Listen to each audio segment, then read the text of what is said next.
Are we ready? I know I am. So, whether or not you are, it's time for another episode of the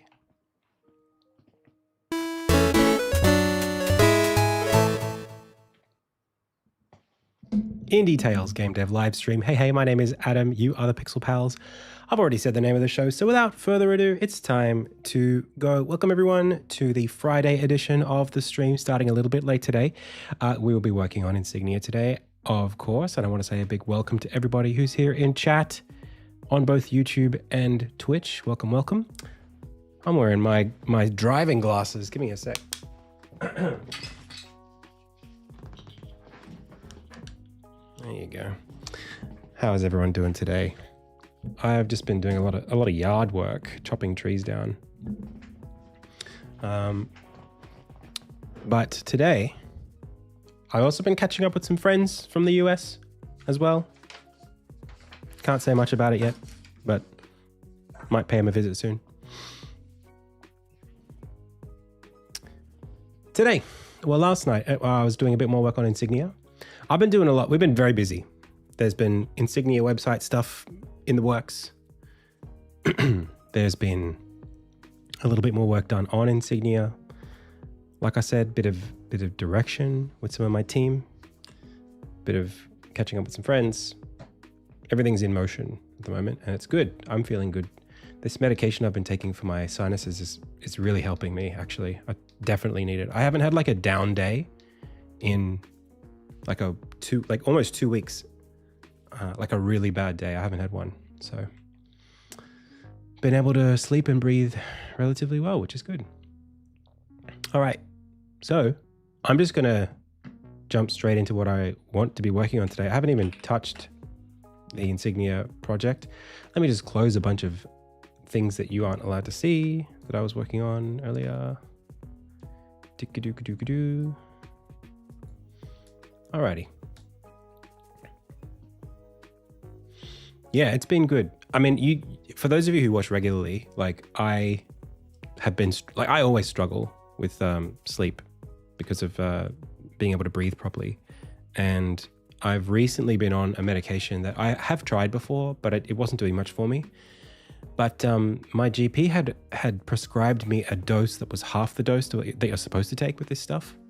And when I saw an immunologist recently about the whole thing, he was like, "Oh, you should take the proper dose. Like it's not going to do the job that it needs to if you're not taking it properly."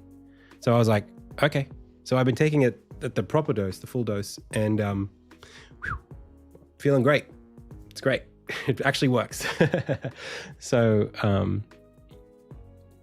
it's called Ryaltris. It's a nasal spray steroid. And it's not like, there are some that you're not supposed to take for a long period of time, but this is one that it's safe to take for extended periods of time. So I've been taking it and it's been really good, like I said. All right, I can show you now. The project's loaded up. So, oh boy, I gotta do a bit of importing. Insignia, what did we do? Let's fetch these changes. And then jump ahead. Let's discard whatever we were working on. Check out and fast forward. Hey, Unicursal. How's it going? Yeah, today's great for an art review. Yeah, no, you can redeem it right now. We'll do it right now. Go for it. That was an opportune request. Timing. You nailed it. Best time before I jump in and get too fixated on a task. Good stuff. So where have you popped it? And we'll go and take a look. Chuck it on the Discord. Go for it. Yep.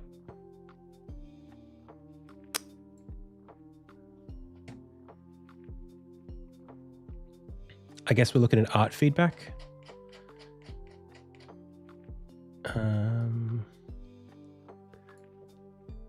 Is it Nini? Is that you?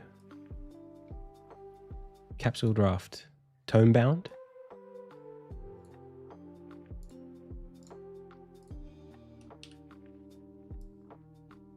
Cool. Okay. Sick. All right, let's fire it up. Give me 1 second. Okay, so we're doing a review. Everybody, welcome. This is a review of Universal Dev's game called Tomebound. I'm going to give my thoughts on basically everything that I'm seeing here, just top to bottom. As you said, it was a capsule, so I'll look at it as a consumer and as a designer and tell you what I think. Okay, so first things first, the name Tomebound. Bound is, definitely a suffix that gets used a lot for indie games, but it's not a bad thing. I think, I don't know what tome means in this. I mean, I know what a tome is, it's a book, but in terms of like the mechanics, I don't know what this game plays like, but it looks kind of moody.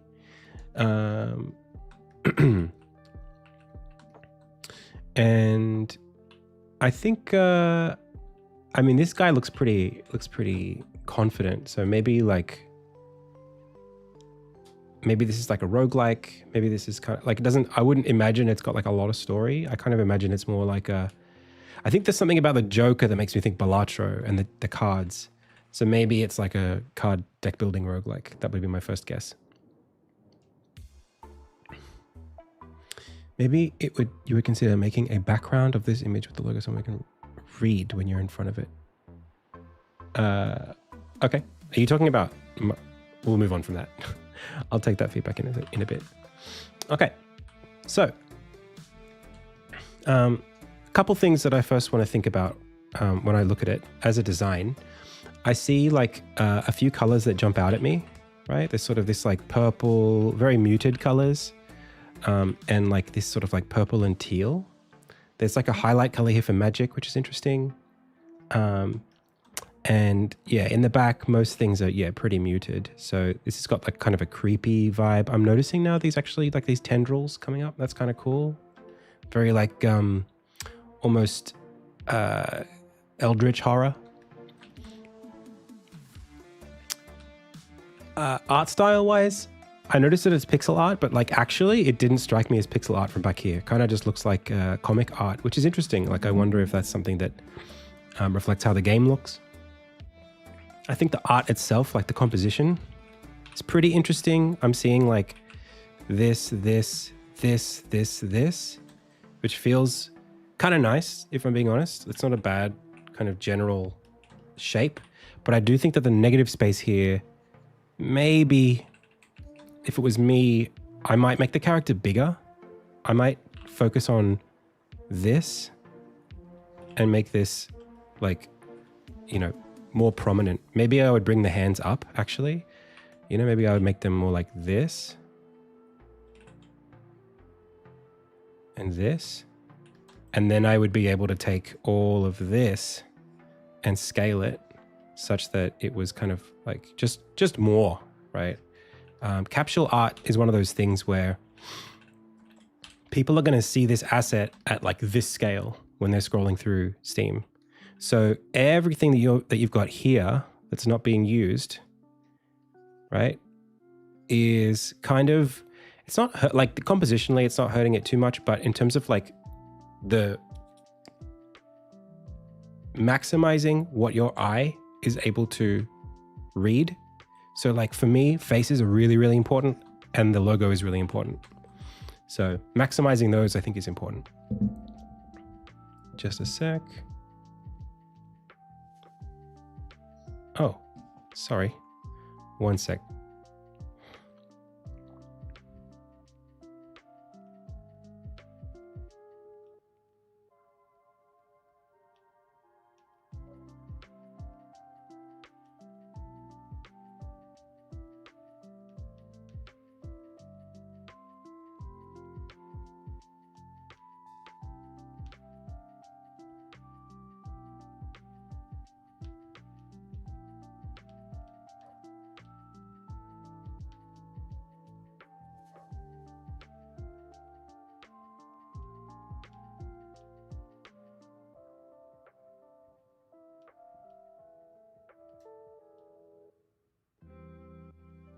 All right. Sorry. Just a message from my landlord. Okay. So So I would say like, yeah, first thing is kind of like just maximizing the parts of this that are important. So for me, like the hands are important, the face is important. I think like seeing this is important, like in terms of the character bust, like the design, this is about all I need. I want to see the vest, I want to see the tie, I want to see the sleeves, and the hands as well. But I feel like we've got space here to put the hands. So I feel like we could scale the whole thing up if we brought that up. Now on the logo, this is kind of where I think maybe I'm getting a bit lost. I think the colors that we've got right now, this color and then this color, these are super like clashy colors and don't mesh that well with this color. It's really eclectic, this kind of mix. It's sort of like not very harmonious in that it just sort of feels like it might be a little bit competing with some of the rest of the composition, especially being like this yellow being so saturated. It's so bright at the brightest point. I would just be careful about that. So like I'm seeing right now, what I'm seeing when I look at it is I'm seeing high contrast. Like my eye is led to this space, but it's actually not that easy to read the font. Now, like this being dark and this being dark means that you kind of have to have this glow effect right now. But I think if this was actually light, like if you totally just, if we took, what is the, one sec. If we took this and instead of just doing this as the purple, if we just made it like white,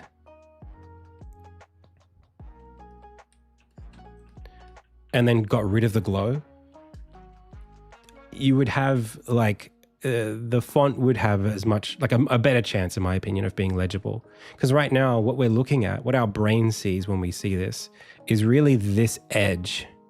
That's what we're seeing. We're seeing the outside edge, and we're seeing the inside edge, rather than the shape. Because the shape is the same as this. So like in our brains, it's like we've got this big rectangle, right? That's our capsule.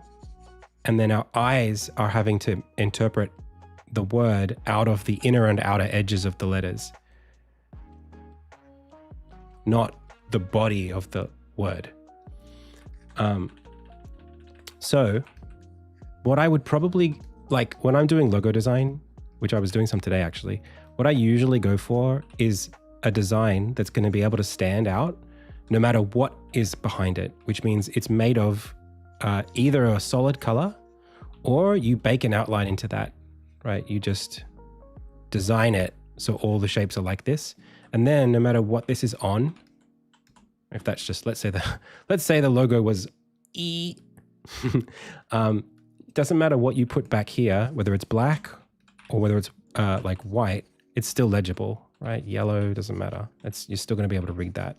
Not to say that you have to do an outline, but yeah, right now you're missing the opportunity to take advantage of the blocking of a filled color. So beyond that, what I would say is there are aspects of the logo that I would just be careful of. So for me, the biggest issue is this OM. It's not illegible. It's not like I can't tell what this is. But this connection with the O and the M makes it just a little bit harder to read this as tome, because we're seeing this like 1, 2, 3, 4, 5 vertical lines. And the only way that we can interpret this as OM is if we interpret that like, oh, well, like this isn't a word, like that's not a letter. And like that could be an N, but like, because of this, like, I guess it has to be OM. Whereas if you just sort of did this, not quite. Like now it's definitely not, or just hang on, let's put the gold in there. It's definitely closer to tome bound. If we just anchor this up a little bit as well, I probably should use a round brush.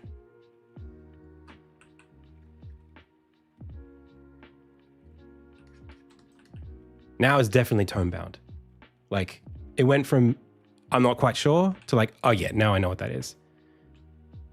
It took like a second the first time I read it. And I remember like going, is it tone bound? So you definitely want to, and I went through this whole thing with my game's logo. Like for many years, I had lots of versions where I was trying to do a lot. I was trying to make things closer and smaller and bigger to make things more symmetrical and trying to make it flow better. And I still think I probably deal with that. I still have issues with it. But from the consumer perspective, it's like they will appreciate being able to read the word more than how clever it was, that the way that you merged the shapes or how original the font was.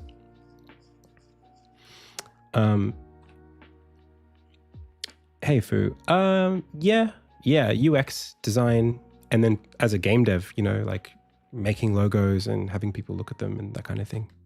Also, like Insignia's logo forced me to learn calligraphy. So I kind of like have spent like 5 years thinking about calligraphy, not consistently, but more than 5, like 8 now. Generally speaking, I would say looking at like what we have here logo wise, I think you're not like far. There's kind of a couple of things that you're trying to do when you design a logo. One of them is you're trying to create an original brand. You're trying to create something that people recognize instantly just by looking at the thing. One of the techniques that I use when I'm doing this, when I'm doing logo design, is this. Watch this.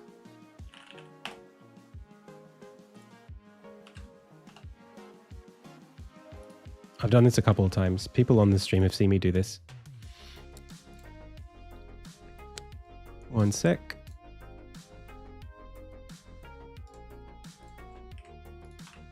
So what I'll do is I'll go into something like the Nintendo Indie Direct or whatever, and I'll go and find a poster that people do on like Reddit, and they'll take every single game that was announced and they'll paste it all together like this. This is like what's happening, next year or whatever. This is from a few years ago, I think. So then I'll take my game's logo and I'll drop it randomly inside of this space. I'll remove one of these and I'll say, okay, like let's just put Insignia's logo here, or here, and just see how that looks amongst the rest of them. So, or even just like analyze, like looking at all of these, which ones stand out the most? Like which ones are recognizable brands? Which ones do I like catch my eye? There is obviously like a winning combination of like big block letters with a big black outline always win. Like Just Dance wins, Mario Party, even this Get It Together with the letters overlapping still is very loud because it's a large logo. Campus, those, it's pretty easy for your brain to like make sense of big, simple shapes with black outlines. But obviously, like as a designer, you're trying to give your game some identity too. Like it's not just use impact font, right? Otherwise, people will think your game is derivative or generic. Even if they can see it and read it, they're not going to be able to like really interpret what the game is supposed to be about. So you're trying to infuse some flavor and some originality while not having it be too hard to read. Like this Shin Megami Tensei is pretty hard to read. It's italicized, it's got the drop shadow, it's sort of like not, it's thin, it's a long logo. Some of these logos that do quite well tend to be a little squarer because they don't have to be scaled down quite so much to fit in with a group like this. So this like 2-point campus one's doing pretty good because it's putting like original, like the 2-point campus is not like 2-point campus, it's 2-point and then campus down below. So stacking kind of helps. Even like Strange Brigade. I don't really know what Strange Brigade means. And I think maybe this is too blocky, but it certainly doesn't need to be compromised too much. Like the letters, economy-wise, are pretty big. Like this gets, compared to all the others, there's a lot of real estate that those letters get inside of the rectangle that they've afforded for it, like inside of the box, it fits pretty well. Whereas if you had like a really long logo like this, in order to fit it in the box, you have to shrink it, right? You have to go like this to get it in there. So I don't think that tone bound is bad here. I would consider, what would I do? If it was me, and it's really hard because, like I said, Insignia's logo for a long time looked very much like this logo. I used a calligraphy brush to design it. It used to look something like this, where I would literally hand draw like the N, the S, like this would be like, S would be like this kind of thing. And I would, you know, the way that you've got it here, like the tome, like you got this, you got this, you got this for the M. And you got your third one here.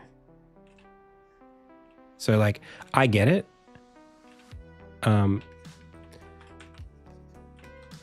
I would probably though, just take a step, just like one step back and just think about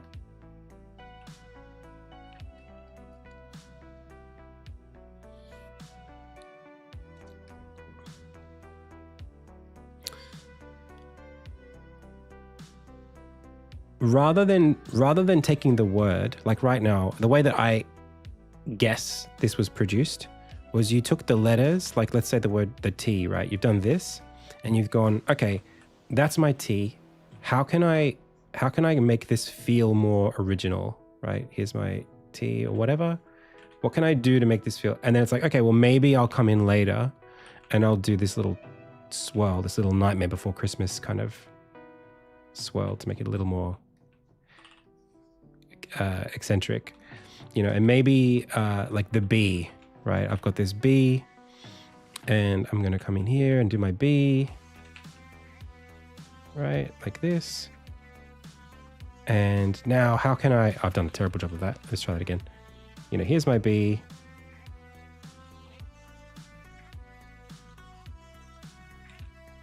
Oh, terrible. It's been too long.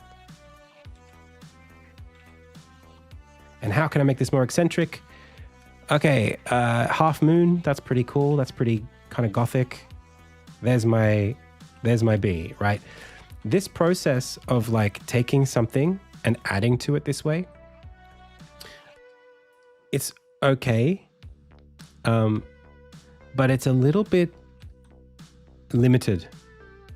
Like you're not really questioning, it doesn't involve too much questioning of the core like forms of the letters in terms of like, as a word mark, you know, is there something you could do with them to, like the word tome, you know, do you make it feel more like a book? You know, do you incorporate the book into the logo, or the bound, you know, is the chains part of something we can do? Or is there maybe some motif about these things? If these are tendrils, can we make the tendrils feel like it's more of a consistent thing that's wrapping around the word? Things like that you could do if you wanted to take a step back.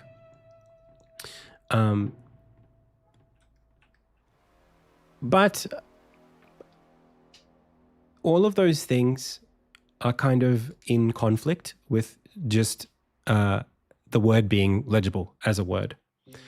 So there are things you can do, like if this was a font, for example, there would be, or like a font, if we were in Google Fonts and we wrote this word out in some font, there would be fonts where the words were more legible because the shapes were more connected, right? Like the serifs, for example, or like just the calligraphy strokes. Like the T, right? If we just simplify it down, if that's the T in its like most straightforward calligraphy thing, there would be fonts where you get more of a block, and maybe like you get the serifs are a bit less emphasized. And then there would be ones where it was like more emphasized or whatever. And I would think about the words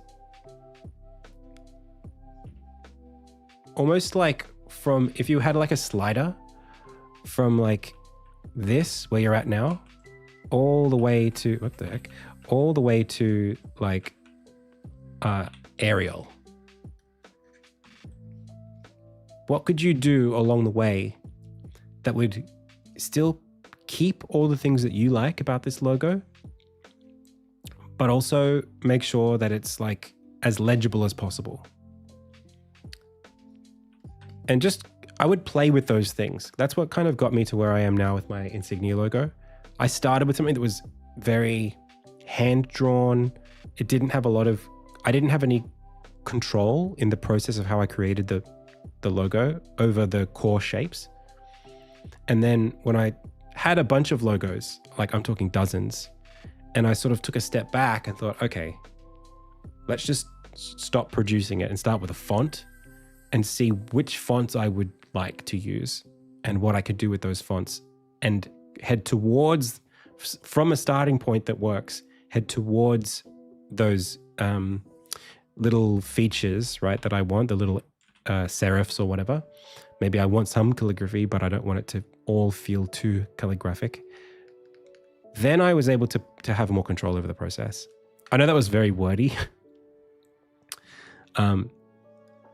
But yeah, I only say this because I think like ultimately these kinds of things, this is like the cover of your book that people are going to judge it by.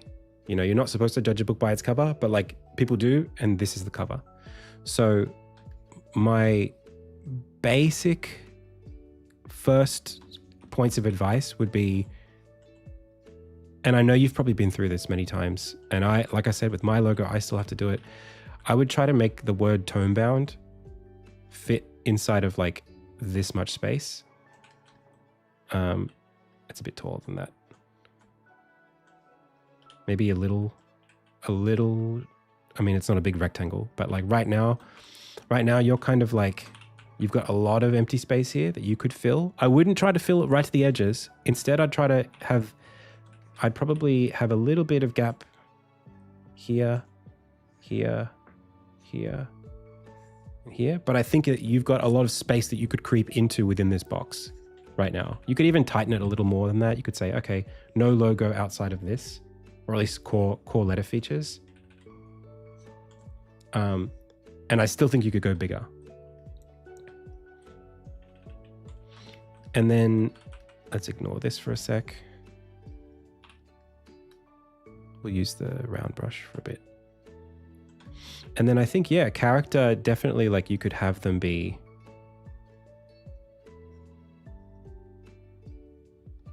more like this. And then you can have your sort of like books and whatever happening here and here. You can have your kind of cards. Like, I feel like the cards coming around here, it's cute, but they're so off in the background that certainly from back here, I can't see them. So this is actually a hierarchy question. And you get this in web design quite a lot. Visually, right? You have to make a prioritization exercise about which things which things need to jump out first and which things don't. And I think you've generally done that. Like, I think, well, other than the fact that this Joker face is to me actually louder than this face. This one being in the center helps it, but, and obviously it's a bit brighter, but like the contrast is much higher here. The detail's really strong. I think your order is mostly right. Like logo, character, and then off to the side. You've kind of done a really good job of like radially, there's less detail and interest out on the edges, and there's more detail and interest sort of center with the parts that are important and supposed to be seen first. That's good. But I feel like we're still giving a lot of space, like respect in space to these things, even though they don't deserve that space, because you've knocked them back in the color. Like they're almost imperceptible from the background, but they still occupy a lot of space. So like the choice that I would make if I was you is, okay, are these important enough to bring forward? Or should they give way for the things around them? So I would say like, right now, if you were just to keep all the elements, you can't really move them much. But if you really wanted to, if you were like clear about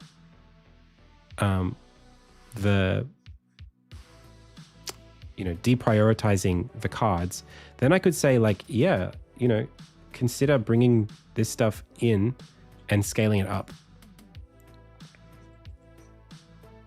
And this isn't necessarily going to get you exactly what you want.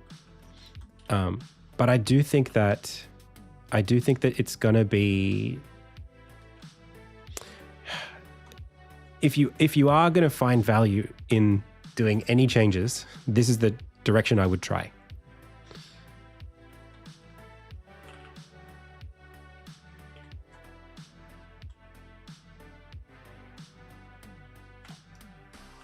Obviously, I'm not going to repaint this.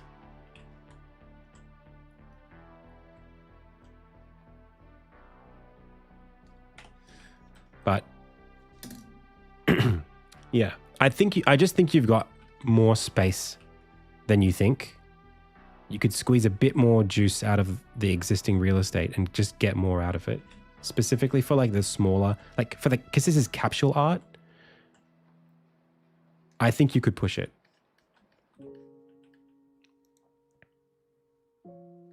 Compared to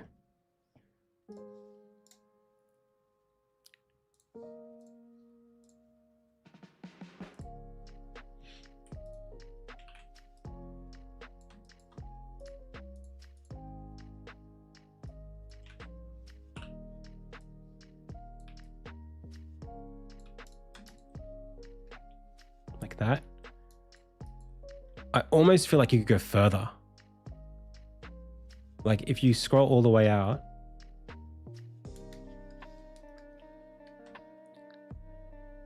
the character's face, I feel like could almost be, you could almost double it, this character. And maybe we keep these smaller, I don't know. But I do think that I'd want to, if I was you, I'd want to have I assume that you've got layers on your app and you can scale these things to try to,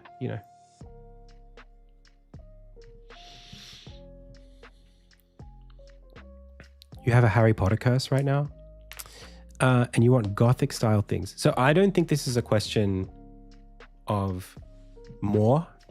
I think this is a question of priority.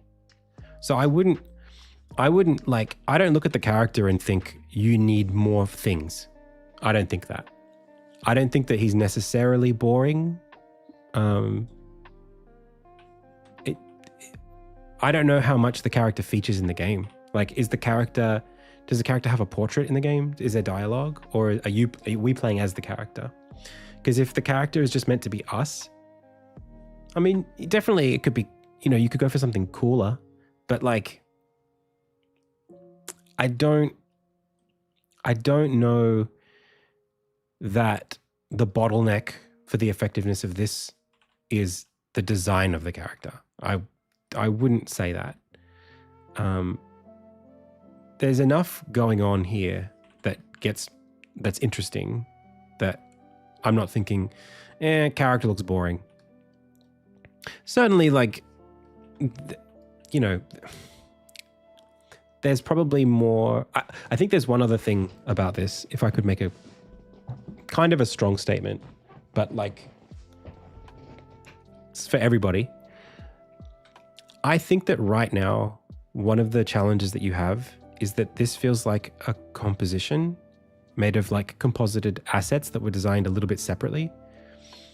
So there is a filter in my brain that I don't know if everybody else feels this way, but I feel it, where if I can look at an image and I can single out the assets, okay, there's the logo, that's probably its own thing.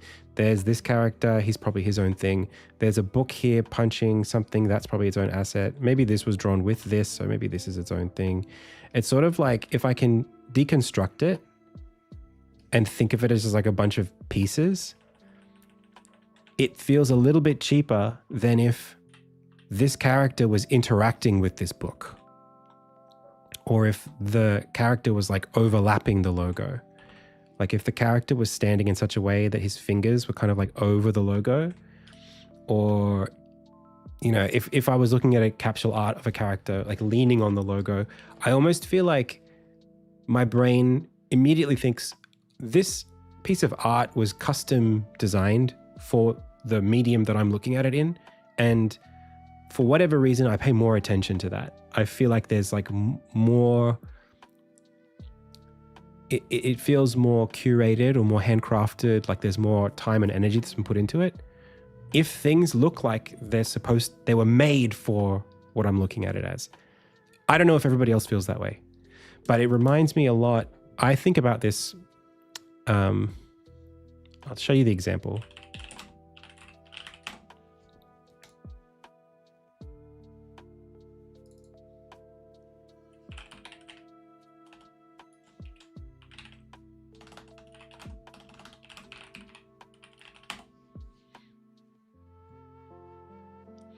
Netflix has a kind of a feature, like the way that they build their thumbnails is automated. Okay, so there's no like they'll actually build them this way based on like automated user feedback. So they'll do like they'll have the assets and they'll do like maybe a dozen or who knows how many variations, and then they'll just A/B test them in an automated fashion based on click-through rate. So people who click on this one more than this one will inform basically what gets seen for other users. Maybe this one will get shown more, or maybe for their demographic. So like maybe men over the age of 18 click this and women tend to click this. Things like that. But when I look at these pack shots, and they have gotten better. I mean, the Netflix originals are obviously a lot better. When I think about Netflix thumbnails, I do feel this thing of like, they've just put the logo somewhere in some negative space. Like it doesn't feel like maybe this one feels like the real logo, but like this one kind of just feels like a frame from the show with the logo in front of it. And I don't know if everybody else feels this way, but like I noticed that and I feel like it cheapens it if it just looks like it was made of a bunch of things. So that's a very subjective. I'm claiming that there's an objective thing behind it, but I can't speak for everybody else. But when I look at some of these logos, like the ones that have like Super Monkey Ball, I think I pay attention to it. Even Just Dance, like Just Dance is quite a strong composition. It's got like a lot of, it's still a font, but a lot of the choices are like very cohesive and the colors, it all feels like very solid and composed. Whereas like, yeah, Shin Megami Tensei kind of just looks like a font with a V behind it. Probably better to look at Steam capsules for this. If we just go to Steam and just look at some games.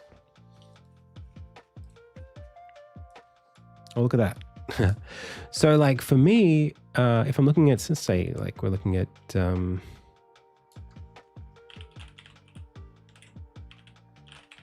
I just type in roguelike and get something cool. So like look at the size we're talking about here. Tiny for these capsules. Like Peak stands out. It's obviously 4 letters in a character face.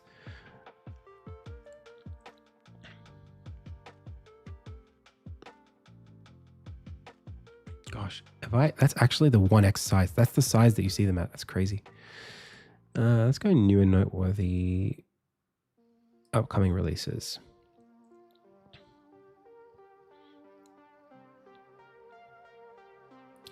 Now, obviously your art is going to be composed. It does need to survive different ratios.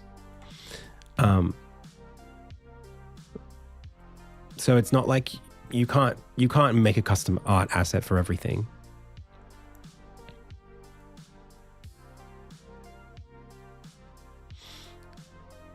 But even like this Starfire, you know, it sort of feels like the character and the logo feels like this whole thing was kind of created for like itself. Whereas Road to Empress is harder for me. This feels like a bunch of characters and they sort of just lay it on some assets. Pretty subjective. Maybe I'm running out of useful things to say. Cats around us looks good. Very straightforward. Let's go categories.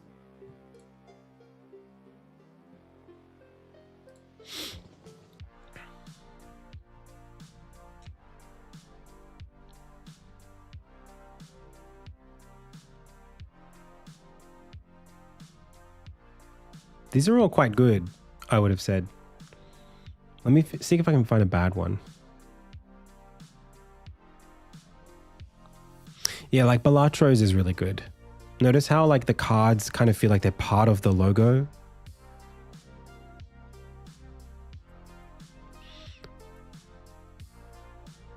Like it sort of all feels like it was designed together.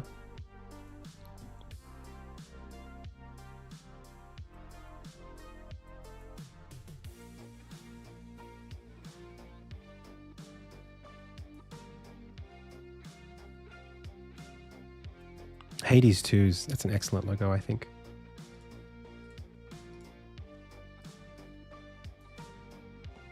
I don't know. We're probably getting into like personal taste territory. I won't overstep. But I like when I'm looking at this, I like that like say this color and this color are in the same space. I feel like the colors are very cohesive looking at this. I can still read the word Hades. And there's a very consistent, like if I zoom all the way out, the glow from here radiates all the way out. So it sort of feels like we're looking at something where at the very least, like there are considerations for the brand that connect the art with the logo.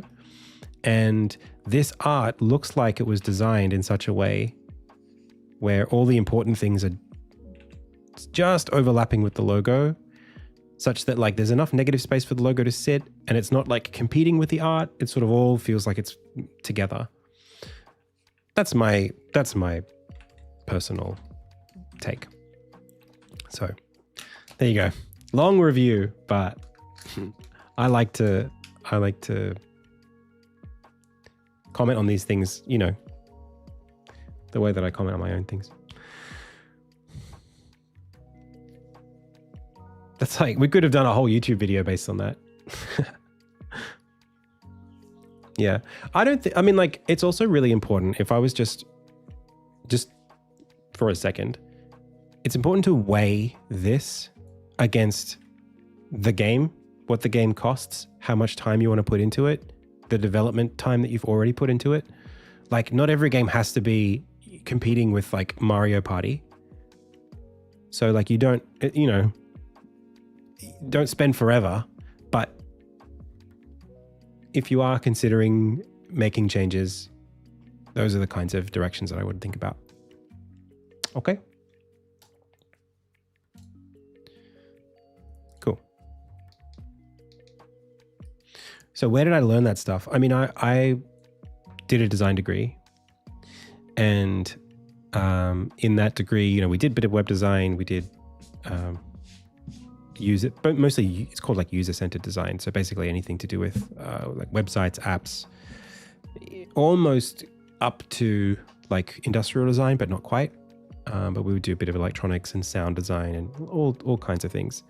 And this idea of like hierarchy and prioritization appears in all of those disciplines. I then worked as a designer at an agency, and I did some web design there and designed some apps and cable box UIs and seatback entertainment systems for airlines. And again, hierarchy is just one of those things that, you know, when you're designing for consumers on the web, or no matter where they are, most people are time poor or attention poor. So considering people's attention spans and where their brains kind of go first, where the eye goes first, is really important.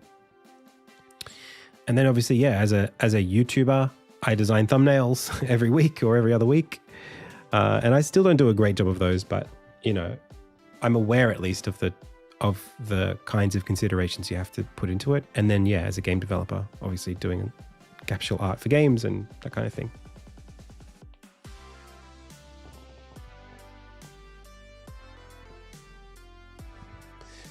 Yeah, I mean, this is literally my job for like a number of years. So it's not, when I say like Netflix does this stuff, like every company that works at a production level, like every professional outfit that does anything with design has teams dedicated to the stuff I just talked about. Like it's not like a lot of people who, aren't very well informed or don't have a lot of experience with this stuff just think, oh, it's whatever. But it's not whatever. Like it's like dozens of people in some of these companies that like there are branding agencies, there are companies whose whole job it is to just design the look and feel of these kinds of things so that the first impression of a consumer is what the company wants it to be. Brand is it's a fickle thing, and there is science to it for sure. There's research, but there's also a bit of art in it. And at the end of the day, what's important is that it works. So it can be one of those things where taking it to people and just seeing what people think is like the best thing to do to validate some of those decisions. But you still have to understand principles, or at least have some sort of guiding ideas about how to adjust that feedback too. So for me, I do have a lot of heuristics and models and ways of rationalizing what to do and when. But that's because if you don't have those, you're just sort of like winging it every time. You just go, well, big font or small font, saturated colors or desaturated colors. You have to make all those choices at some point. So it's always someone's job to overthink it, and it's that way for a reason. Because underthinking it is definitely not going to get you where you need to go. But overthinking it, you might learn something, even if it's expensive. So like for me, like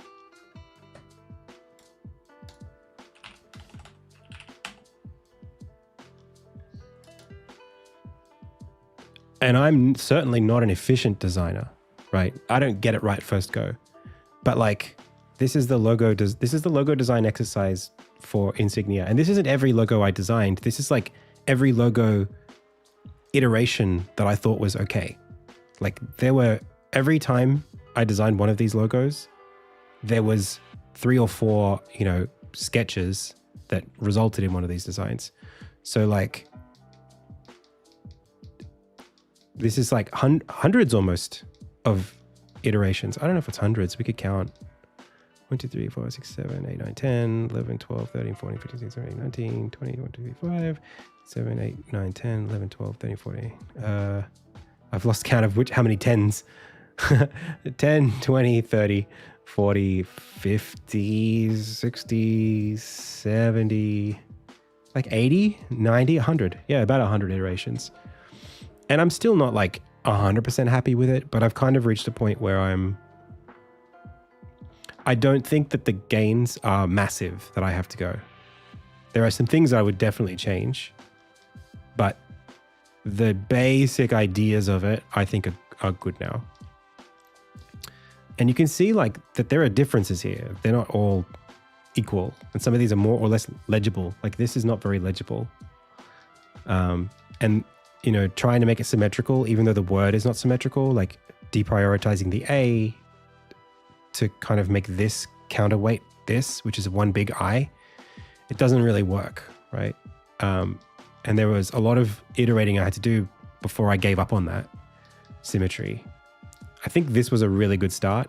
I actually took a font and then modified the font. And once I did that, I sort of returned back to some of the thinking that I had been doing, the blocky stuff. So like I was doing a lot of blocky stuff, and then I was like stuck here, which I was quite happy with this, but it was still not quite right. Still wasn't readable. And then I was like, okay, let's try different fonts, from scratch, different ideas. And then eventually I found my way to here, and I was like, okay, let's think about that. And then let's bring some of those blocky ideas back in. Let's simplify. Let's go back to the hand-drawn ideas. It's a lot. It's a lot. And it's not like at every, like this was, we did this on stream. I remember like asking everyone what they thought, you know. So there's feedback in there too. And then like, gosh, this is like capsule art poses for the character. Like again, dozens for like poster art.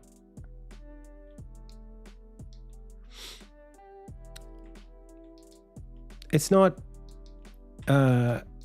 it's something that took me a long time and was very time consuming. But if you gave a company that job, they would do that in like 2 weeks, you know? It's just hard to do alone. It's just hard to do, to justify it solo. But if you had the money, someone would spend those amount of man hours on it. They just do it more efficiently.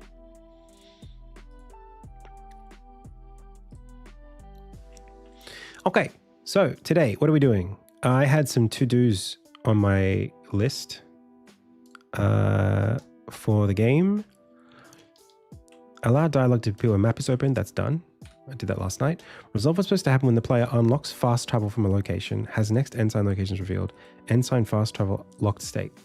So I was working on this. Let's just play through it and see how it feels right now. So this is the Anvil teleporter fast travel unlocked. So fast travel is unlocked, and then we go to the map. We light up this thing. I'm not super happy with this, with Armin's icon being stacked over the beacon icon. It looks like Armin is like a Cyclops or something, and he's gonna he's got a tiara. Does look cool, but not what I want it to look like. And then I don't know why this is stuck.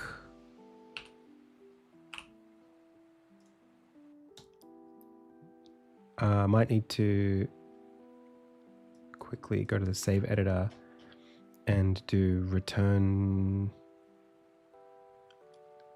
Huh, where is the thing gone?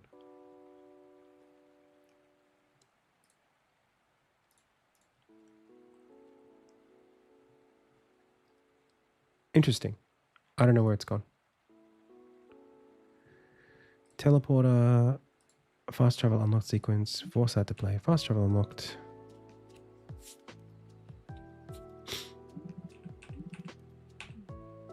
Oh, something broke.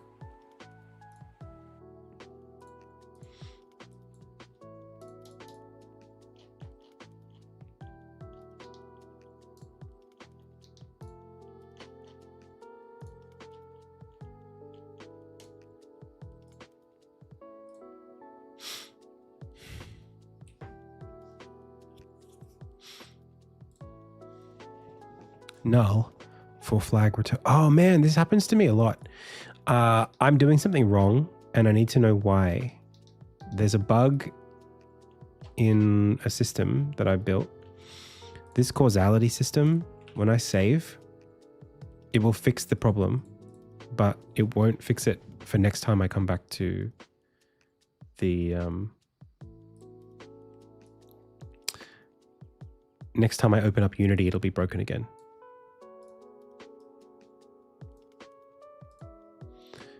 So what it is there is a thing called return or like at the workshop. This first one here called return to first crucible instance. See this checked by this.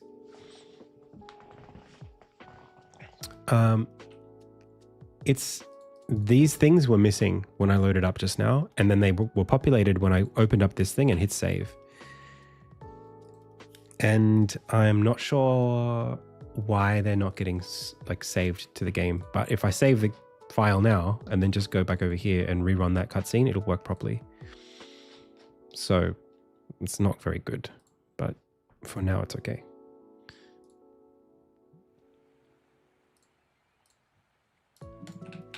So we unlock fast travel, beacon shows up. Okay.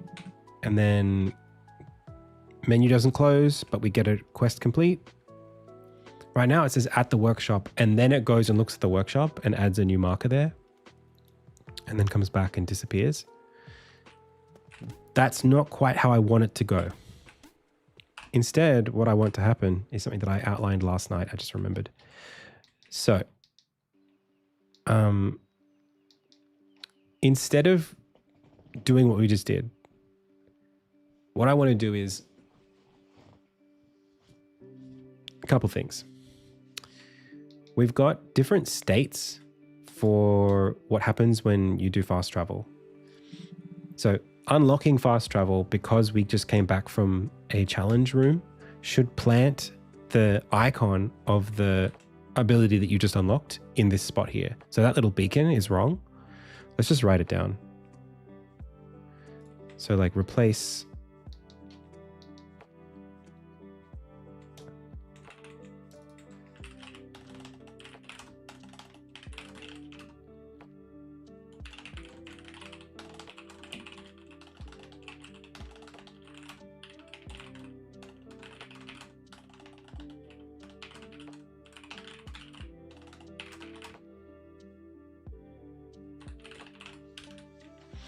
okay.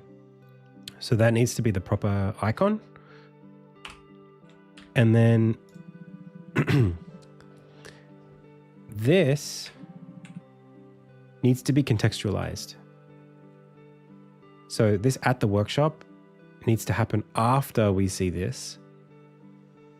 And it's not enough to just light up that node and say at the workshop. We have to show something. Now, the thing that we're showing is the aftermath of this. So Armin happens upon this thing, and the thing destabilizes, it breaks apart, and it shows 16 of these shapes. If these shapes are going to show up on the map, I need to show this thing, what happens next, on the map.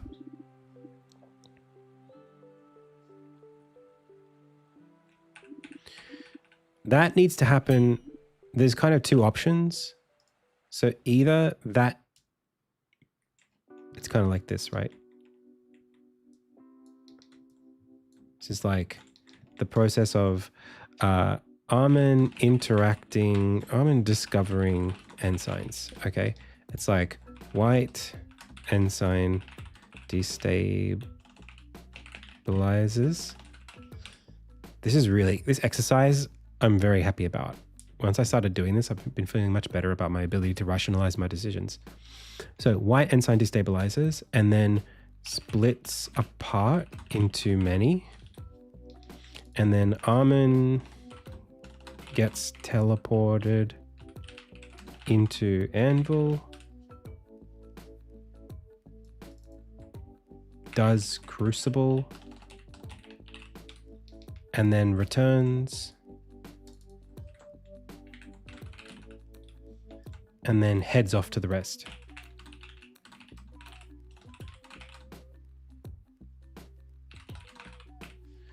Now, there's something we missed here. One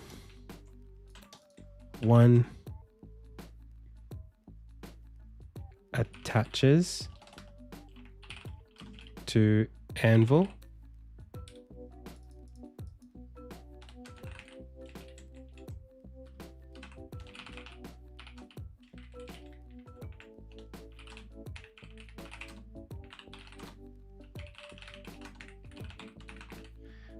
Activated.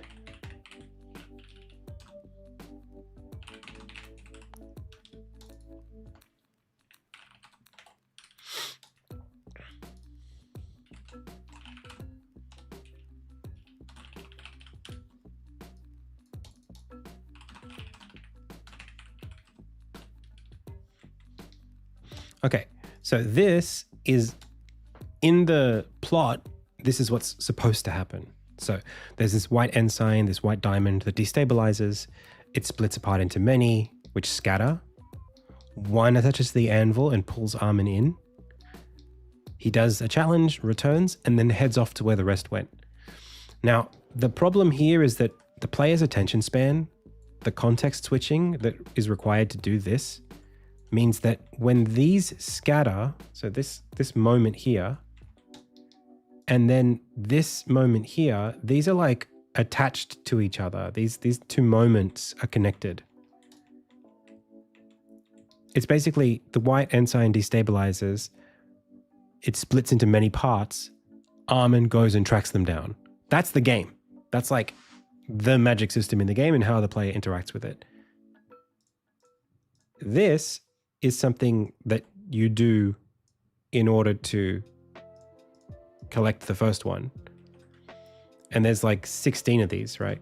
So the player needs to, when all of this happens, the player needs to be able to recognize it that way of like, oh, scatter across the world. This idea of like those things scattered all over the world and I need to go collect them. That needs to be a single thought that you can have after doing the game in sequence. My fear is that these 4 things, going away, doing a challenge, coming back, create too much distance time-wise for you to be able to have this thought. So it's kind of like one of those moments is, we can draw this even. Let's do it. Let's do it in Leonardo. Oh, you can't see that. Whoops. One sec.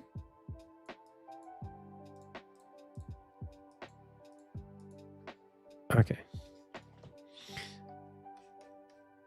Okay, so like there's this moment here. In fact, I've actually drawn this months ago. But anyway, one splits into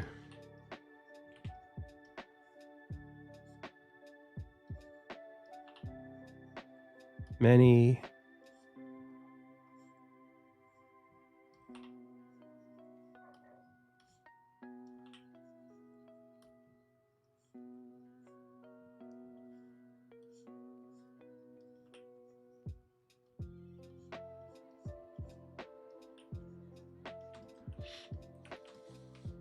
And then these scatter.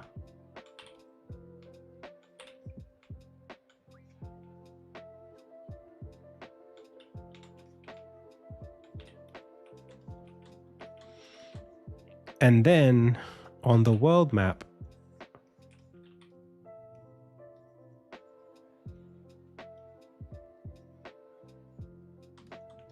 I think it should happen all at once. We want to see the same scattering kind of happen.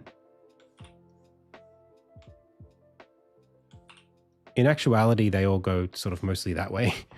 But yeah, this idea of like this moment here, which happens with Armin on screen. Let's create now some frames out of this. So it's like characters standing here. Characters standing here. Characters standing here.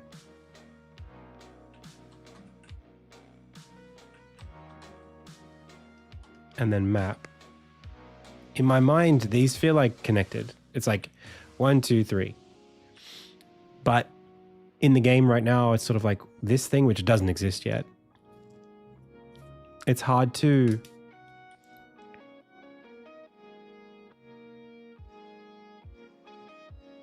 We're sort of on a tangent. There's sort of like 2 separate thoughts.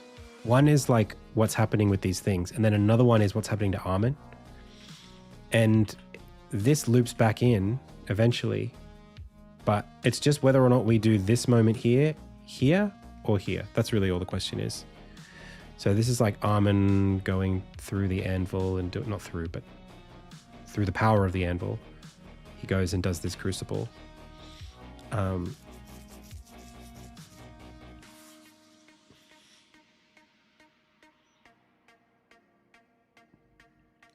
I guess the question is, maybe we don't. Maybe we put this here and then this is a player choice.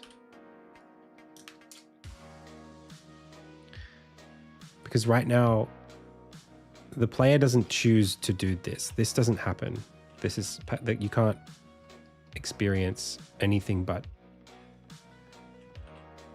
this. So I could have the white split, show on the map all the things go to all the different locations, and then give the control back to the player and have the last one go back in to where you are, and then light up the anvil.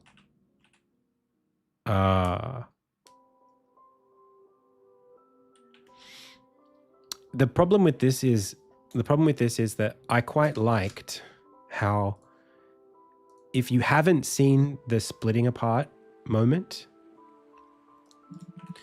and you've just come back after doing the ability, seeing that this fast travel just got unlocked and then being shown where to go next feels good. It's like, now I have some direction.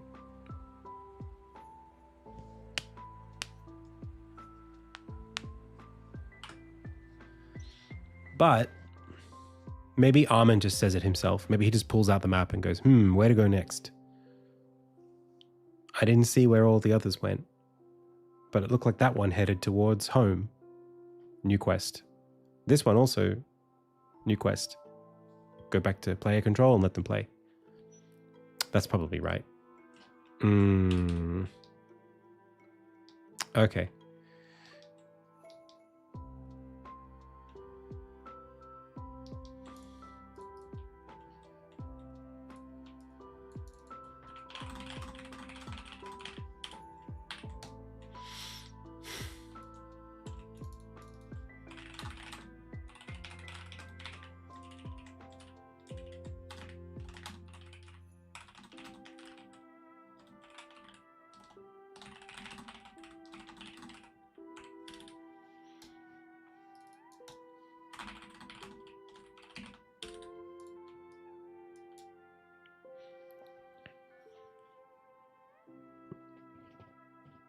Okay. It's very handholdy, but I think it has to be that way. It makes me, this whole thing, if we just come right back to where we were months ago with the chapter 1 rewrites, where even is that?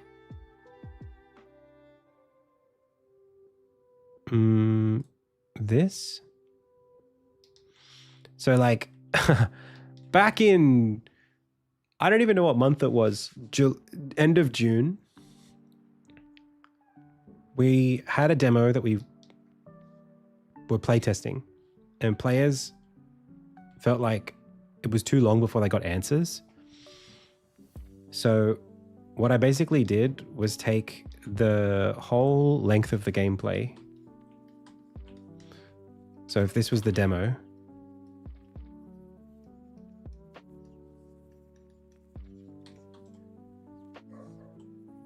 previously you would get all the answers here.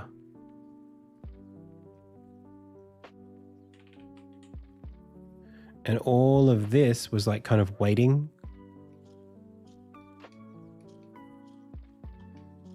And so the player kind of spent a lot of time after like the first third going, I wonder when things are going to happen for me. And there's gameplay here, but this gameplay kind of gets, it's kind of like if someone says, do you want ice cream? And you go, yeah, I want ice cream. And they go, okay, well, first of all, you have to have this dinner. And it's like, you're thinking about ice cream and the dinner in the way becomes like a chore. You know, it's like, oh, I have to eat all this stuff first before I get my ice cream. At least with kids, it's like that. But like, if instead it's like, do you want some spaghetti? It's like, I love spaghetti. And then you go, do you want some ice cream? I love ice cream. It's like all positive. So like promising something and then waiting a long time before you can get it kind of does this thing where it makes everything in the middle feel like it's not what you're supposed to be doing. Kind of feels like it's like bad suspense. So what I did was I was like, okay, I'm going to give you the answers up front, and then I'm going to create new questions for you to do throughout this point. And all the exploration and all of the depth of the gameplay will happen after you have your answers, but before you've solved all the problems. Like the exploring is the way you get the answers to the next questions. So that's what we're doing now. We're opening up the map and telling the player, you have to go across the map to find what you want. Rather than before, it was like, well, I know I'm going somewhere. I don't even have a map. I'm just going until I find where I want, where I'm supposed to go next, or where the game tells me I'm supposed to go next. That's just not as powerful of a motivator. So a lot's happened to get us to that point. Like we did a lot of iterating, and the more we go through this process, the more I kind of feel like, so if we just take this, it's more like this. And then this becomes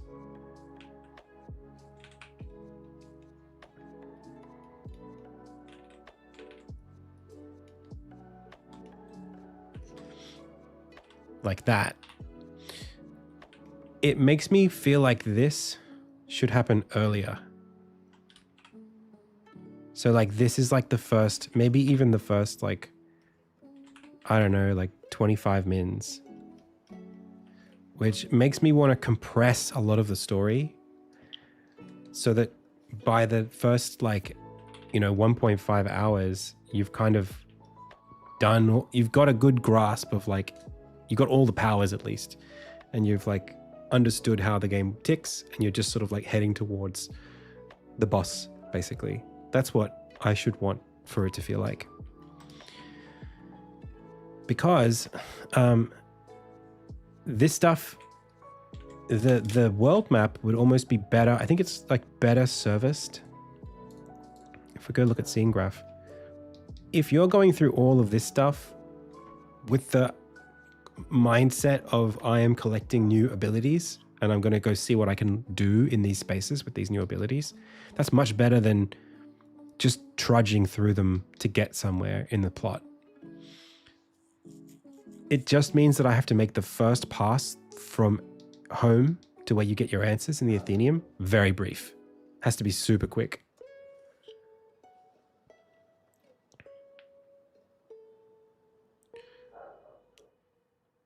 It probably can't be much quicker than it is right now, but I could make it so that you don't meet Pillow until the second time you come through here. I could cut this out. Maybe this is like a straight line. Maybe actually like you just can't, I don't know. It's tough.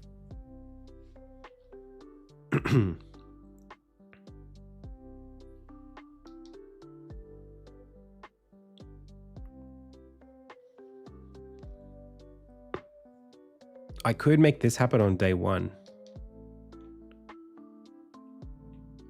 That's tough too. Anyway, I don't want to question it too much.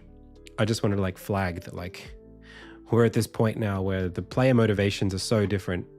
We've gone like from fully plot based and it being really hard to justify exploration to like fully exploration based, and the plot almost feels like it's too in the way once I go down this path that I'm on right now.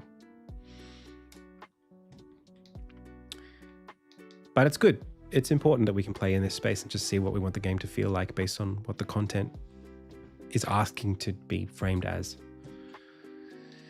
All right, so, okay. And thankfully, because of the system we just built, this stuff is not hard to reorder. I can just do that and it's no big deal.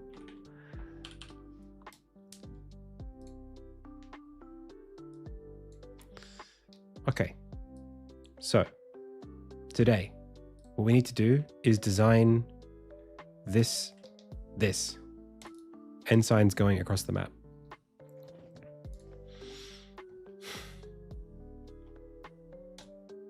I could just put that anywhere.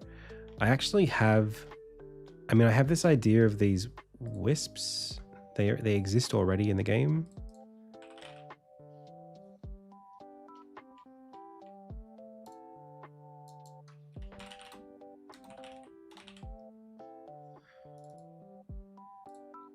Are they not a prefab anymore? Hang on. This level has them just sitting around in the unlock, teleport, roll, spline and ensign gem. Oh, okay. I could just, sure.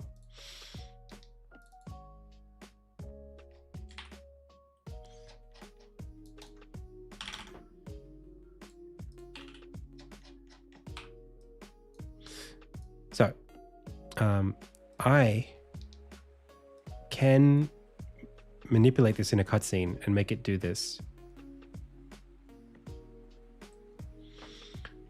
And what that affords me is the ability to go into a map and spawn like a bunch of these and have them go like pew, wherever I want them to go, which is pretty cool.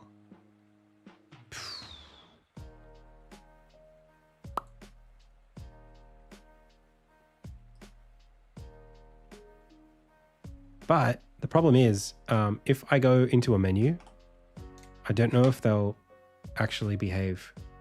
Oh, wow. Cool. It's unscaled time. Oh, that's great. That means that there's no problems. If I've paused the game, or if I'm in a menu, it'll still operate correctly. Is that right? That doesn't seem right. No, it's totally right. Some parts of it don't. The little stars are not on unscaled time, but this thankfully is. That's great. Okay. Perfect. That saves me so much reworking. So small light, glow light, reappear particle system, disappear particle system. We just make everything unscaled.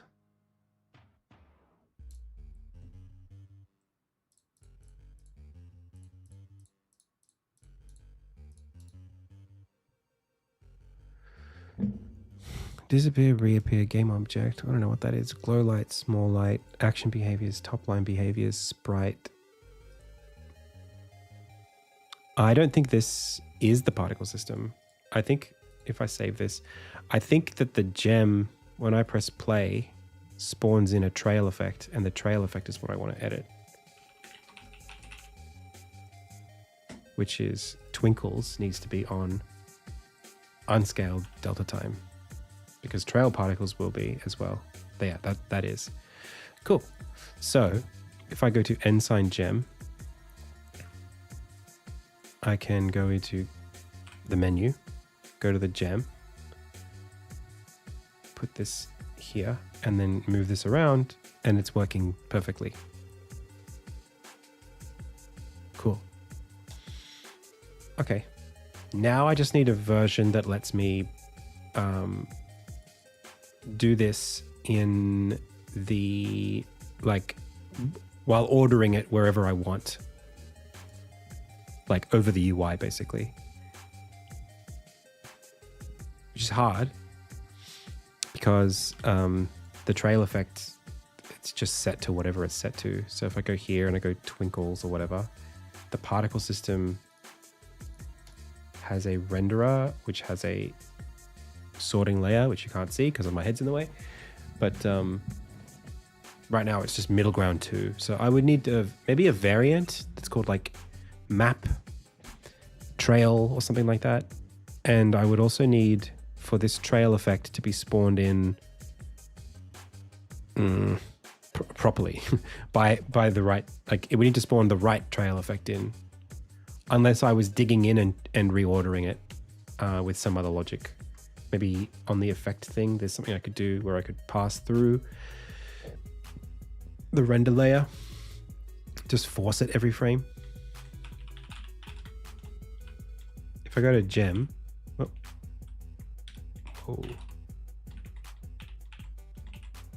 my gosh, gem has an effect key, and the effect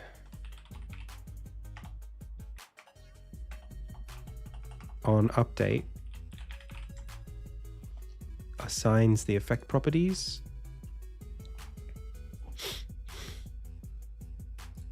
and it assigns the effect essentially every frame. So every frame it says, hey, please give me an ensign trail. And I want that trail every frame. Because as soon as it stops doing this, the trail effect will recognize that nothing's invoking it, and it'll just fade away and disappear, and it won't do anymore. So I think that I can expect for this to be, it's either object pooled or it's consistently the same object. I can't remember how that works. If I keep, well, the key is going to give me the same something. I think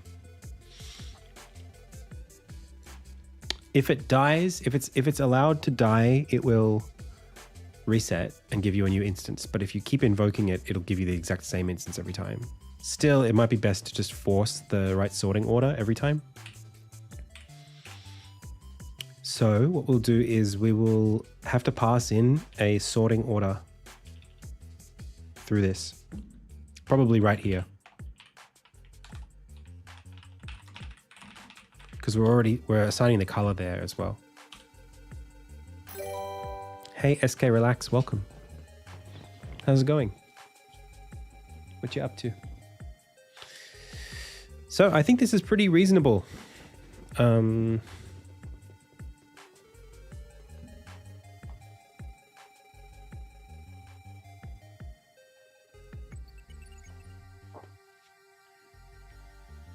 think everything we've discussed so far is okay. There is a question about whether or not the players will recognize the difference between the thing that looks like this. If there's like, let's say a green, I mean, you'll probably figure it out. But if there's like a green thing that looks like this, or a bunch of different things that look like this, and they've got this, and then there's a thing that looks like this,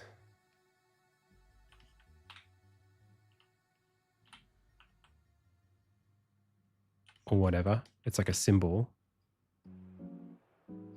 Will the player understand that this is just that, like, zoomed out, basically?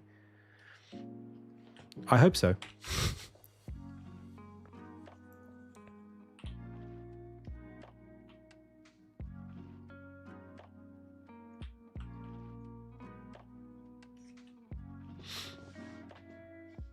Because I'd rather not do tiny versions of them. And it's supposed to be a little abstract. You're not supposed to know which one's coming up when you go into a level.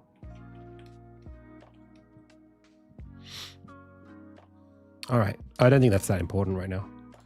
So the idea is 16 of these. Okay. And I currently, I guess I could give them specific nodes. So like there's a function here.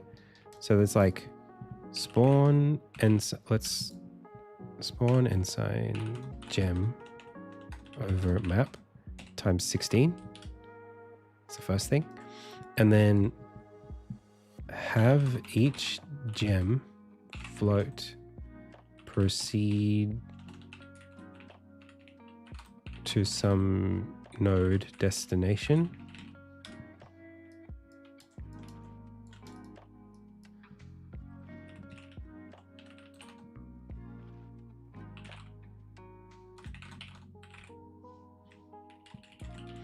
Not expire, what's the word?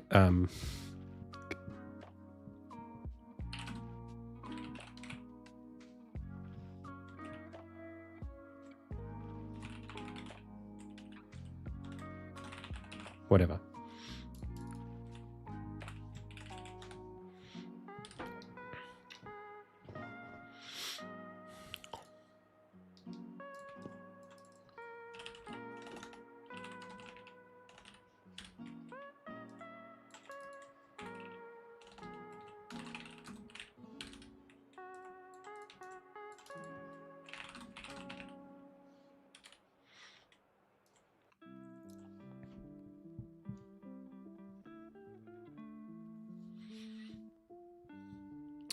So that's all we need to do, really. This might be a little difficult.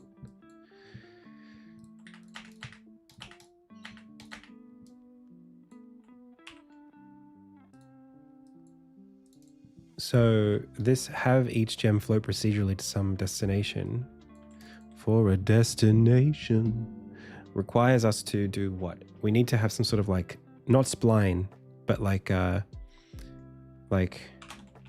start, pause. It's actually very similar to what it's already doing. End, pause, and then height, offset. It's actually, wow, that's crazy. I wonder if I can just I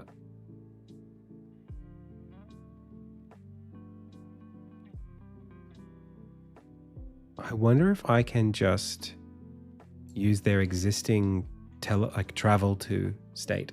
It's a bit fast, that's the only problem. But maybe I can slow it down.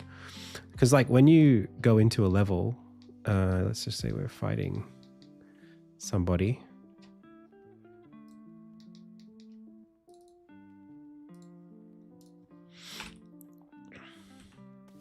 When I capture this, oh, you didn't see it there, hang on. Yeah, that. See how like it traveled from A to B just on its own? Oh, geez, he is hard.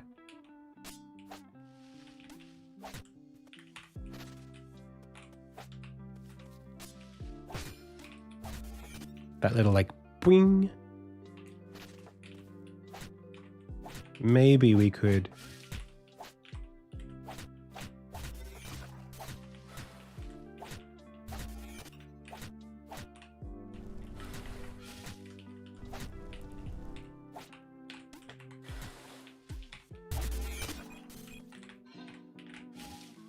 yeah, maybe we could use that little jump to get from A to B, or at least something like it. We could just copy the logic. We don't have to use it. So gem has action behaviors, and then it's this collectible.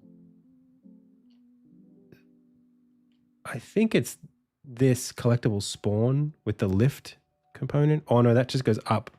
Maybe it's absorb, where it's going bing bop. Yeah, I think it is this. Up, down. Yeah. But if we make the duration like a whole second, what's the speed of this? What? Animation curve lift, duration, ding, ding. Is it linear though?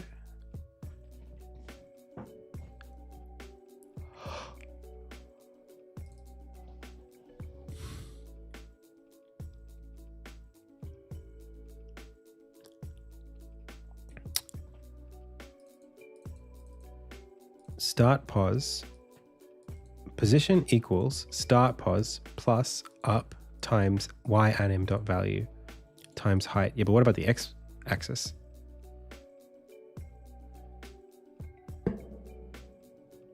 This is just one axis.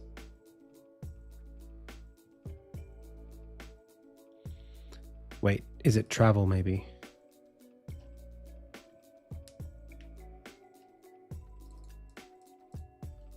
How many simple animations we got? Lerp anim.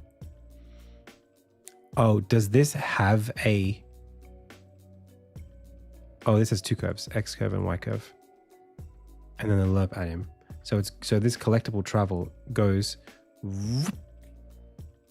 And while it does that, it goes linear on the X and it goes on the Y. So that is what we want. And if we make the duration like 2 seconds, it might actually be fine. We could actually also modulate this to be a little less ease in out and make it smoother.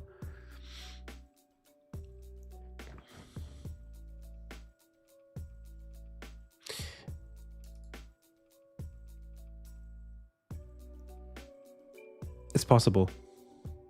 It's possible. We just have to make sure. I could just do it and just see what happens. All right, we're going to do that today.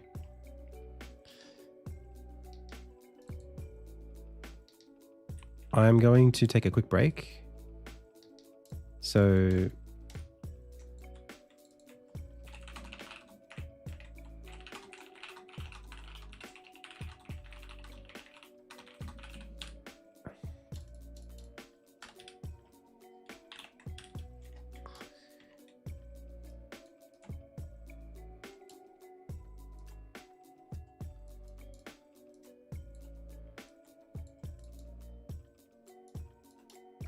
This could all just be done with the existing functions, maybe. Sick. All right. See you in a bit.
Hello, hello. Man, I'm having a emotionally, I feel great today. I feel physically very good. I was doing some exercise earlier. I think, do I need to exercise daily? Maybe I need endorphins. Maybe that's what's missing from my life. Okay. Man, tell you what, exercise and then a good poo. Whew, hard combo to beat. All right. So trying this existing travel state on the gym. Cool. Alrighty. So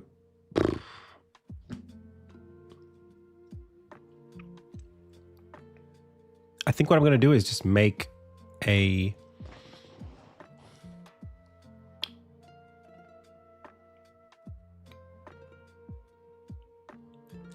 I'm going to make a script do this.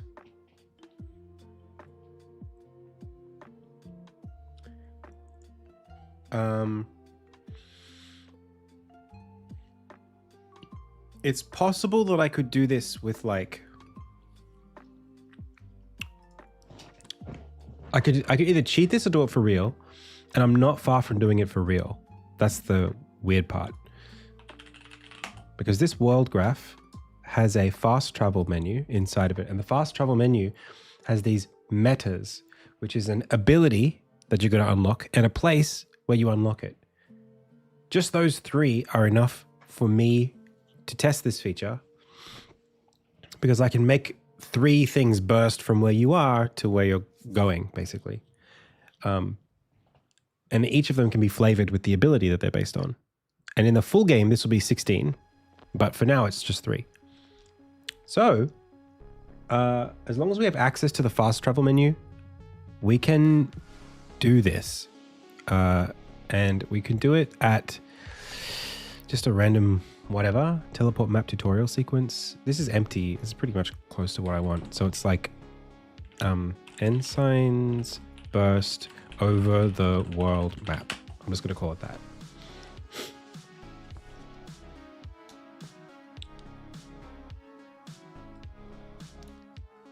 Okay. So this is a schedule state container, but it might be best to make this its own script, because it's just not, it's getting a bit complicated here. So this is kind of like world.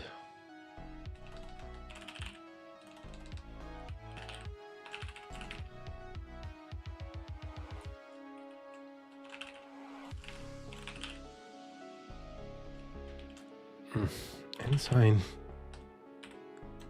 world burst. That's what it is.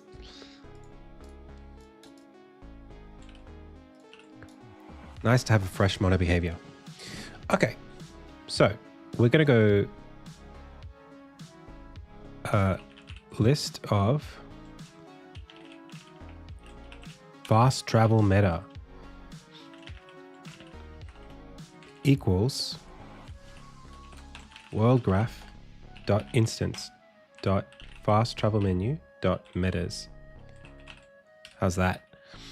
Okay, and then we are going to create a state.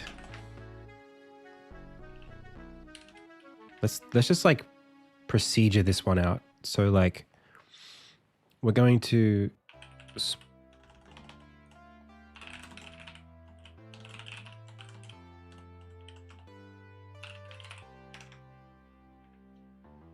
so we need an ensign prefab, public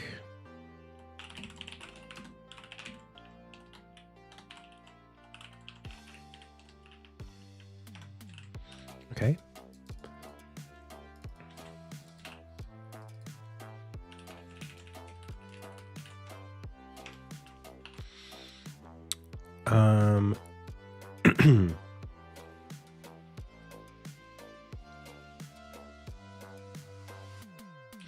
It'd be nice to have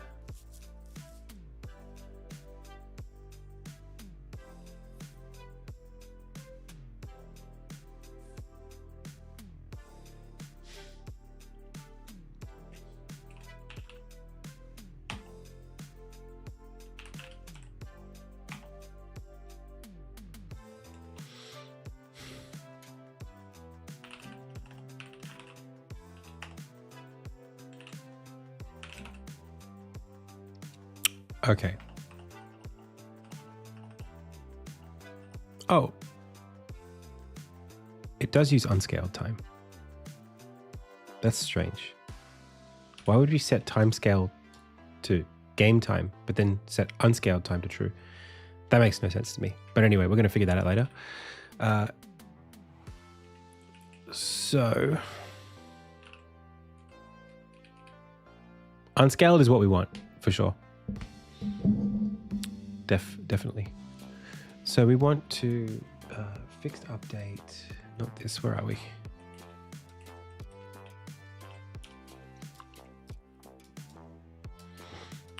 I'm just thinking it might be better to like fake this by just having a bunch of gems spawn in and then assign them to some sort of, I mean, it would be fine. It would be great to give them their own little animation. And maybe that's okay. Maybe we could just set them to some state behavior that we have assigned here.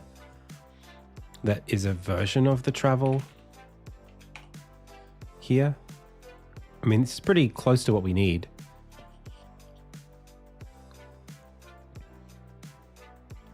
They are their own state machines. I don't have like an on complete for this, so I can't really check when it's done, but I can make one. So maybe that's all we need is just spawn them all in, make them do that from A to B, and that's it. Okay. So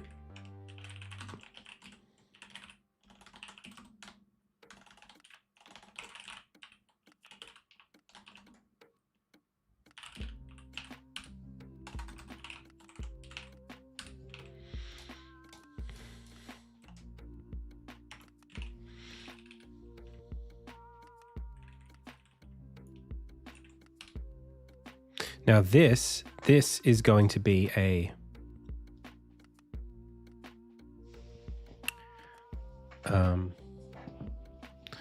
it's a mono behavior, but it's going to have a public class schedule dot state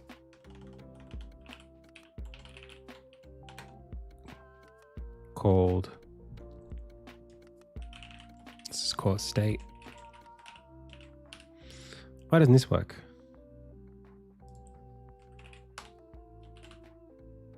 Oh, right. Inherits from schedule.state. Cool. This is ensign world burst state. So the idea is we've got a public override void enter, and then a do, and then a fixed. We don't have a fixed do.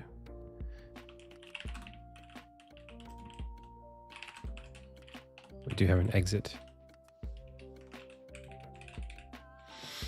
Okay. So the idea here would be that maybe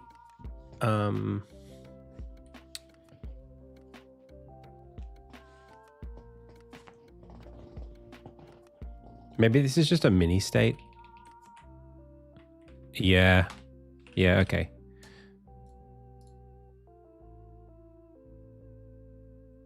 Okay.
Wait, is this scheduled state behavior?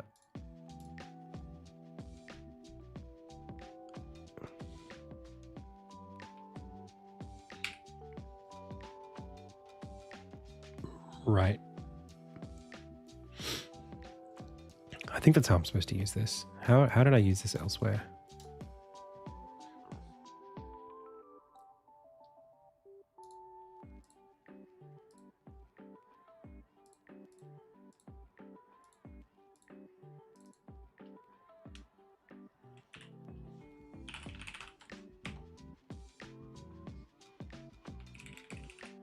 Right. All right. Well, that's no big deal.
Yeah. So basically,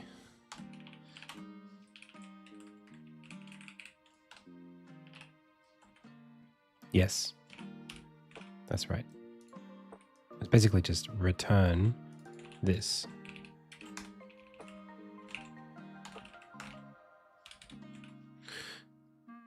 So on enter, we do that.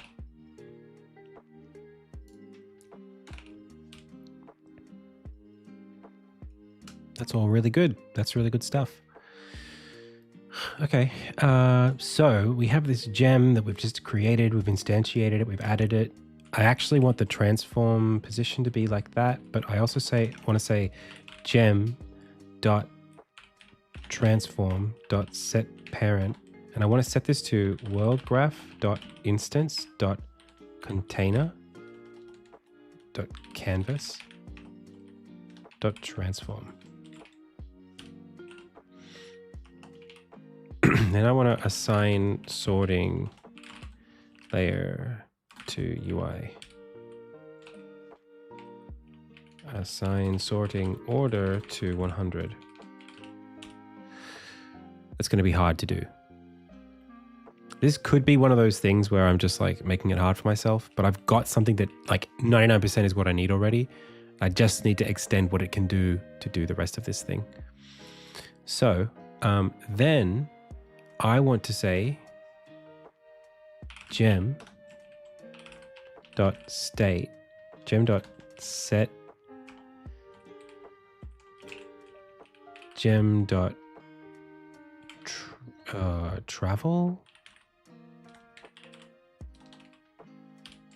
Let's go to gem and let's look at like travel. What are these states? Teleport, absorb into target. Absorb into target is a kind of behavior state which includes collectible travel. And it doesn't do this absorb thing. But it has a target that's a transform that it's heading towards. It actually sets its parent to the destination transform, which is pretty cool. We don't actually need to do that then. Back here.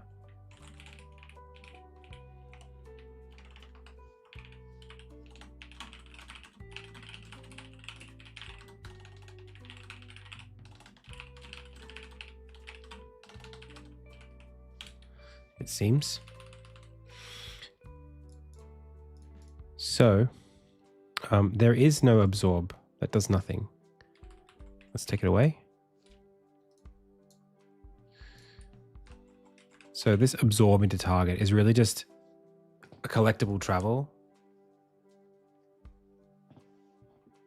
that is just the same thing as this. It's just the same thing. So we'll just call it absorb into target and just be done with it. We don't have to get too complicated with this thing.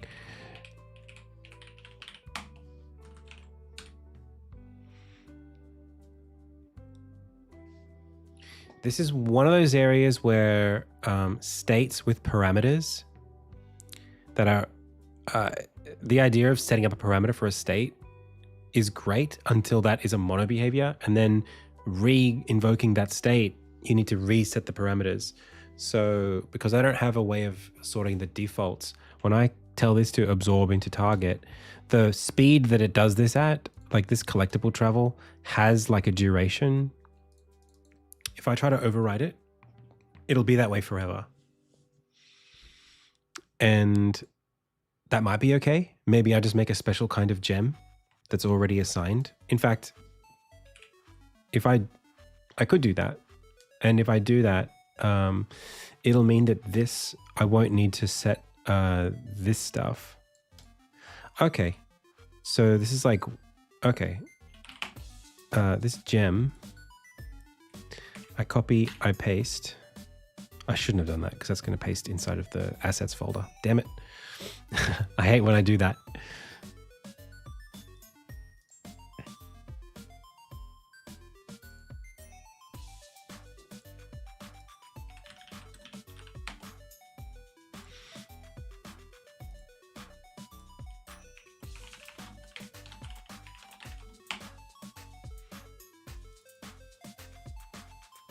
I'm assuming this isn't the one that I'm using everywhere else, but that's okay. So this one, the world map edition of the Ensign gem, I can just go and change all the things that I want around this thing. So this can just go to UI at level 100. And then I can set up my collectible travel to take as long as I want. It's so annoying that I have this absorb and travel and they're both the same thing. This lift, does it even use this?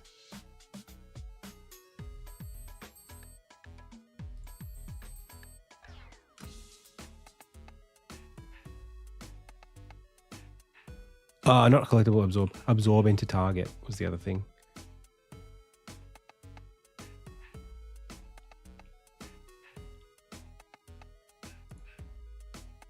Yeah, it's literally just, it just is the travel. I probably should change that. But anyway, so take this travel, and then like here, I would say this is like 2 seconds. And then like, don't dim the screen and just let that be it. So now I don't need to screw around with it. It just is what I need it to be.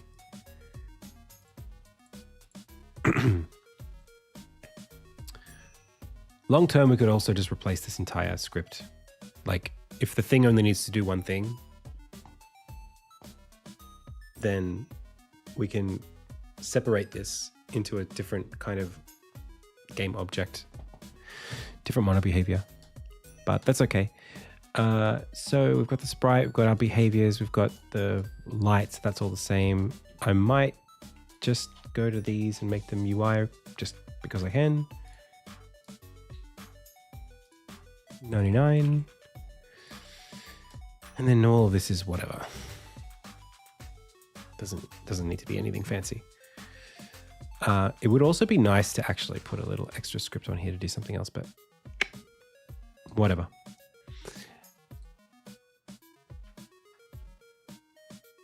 Hello.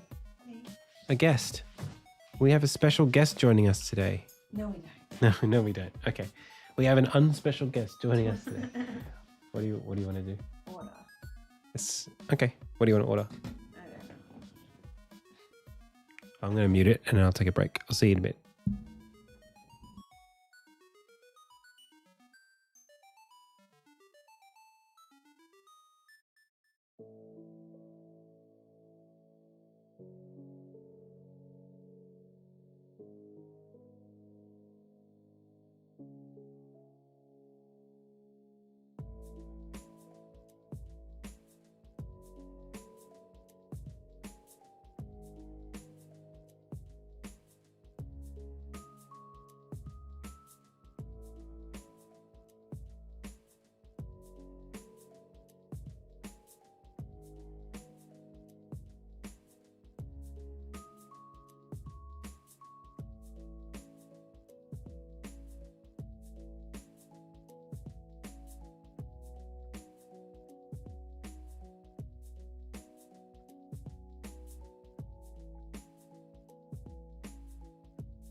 Okay.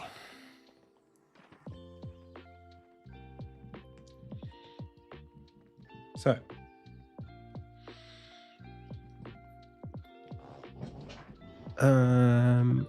this is fine.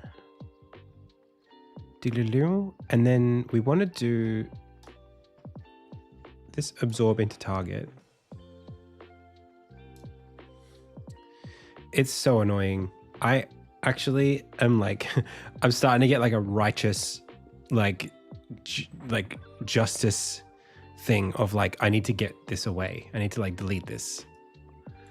Like it doesn't do anything. It does nothing. Does collectible travel do the parenting?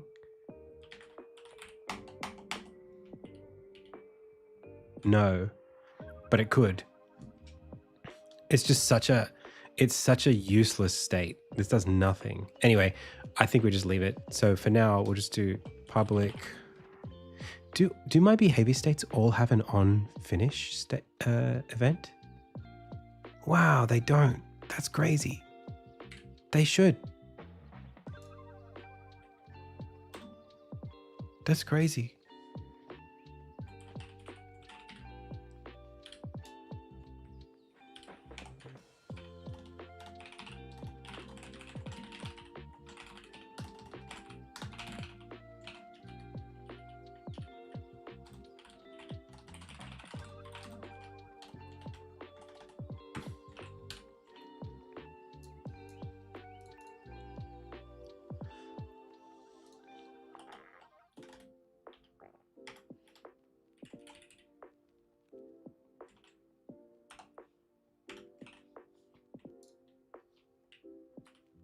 I really don't have like a baked in events for these kinds of things. That's crazy. That's such an oversight. I wonder why I never needed that.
I mean, I guess we could destroy it.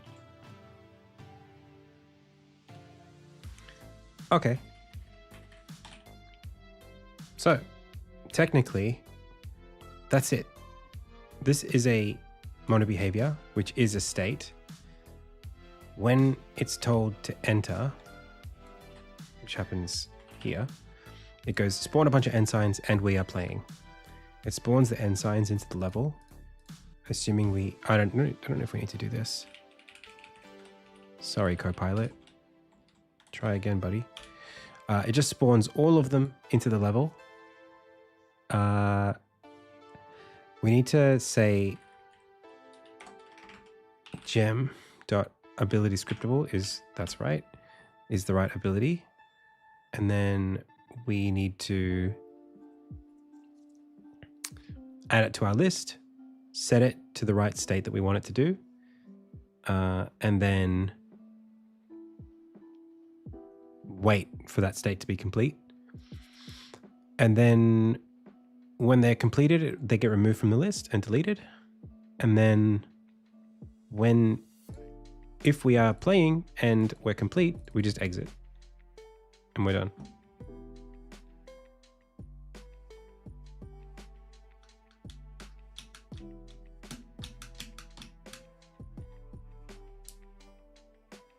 I'm not sure where this gets called though. Did I miss something?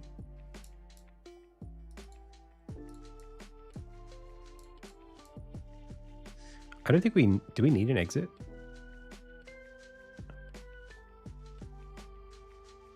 I think yeah, that's fine. That gets called by, I don't know. If we go to schedule, mini state, do they have an exit function? No, they've just got an event that gets called. And then, no, exit calls on exit. So actually, if we go back to this, this is exit.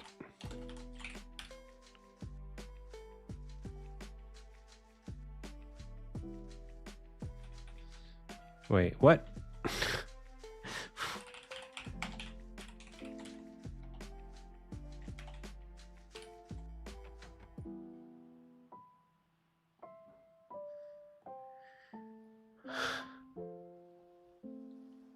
Hey, Kel Solar Drama. Welcome. Good to be here. So the thing that causes this to exit is some event, right? But when you call it, it calls our on exit. So that's for all states.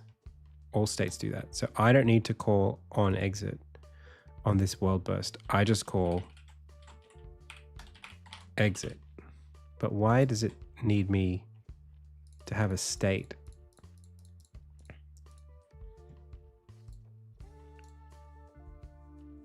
Because the schedule state behavior has an exit with this state in the end. Why?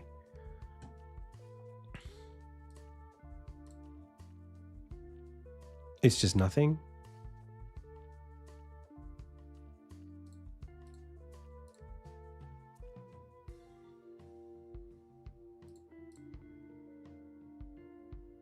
Oh, thank you.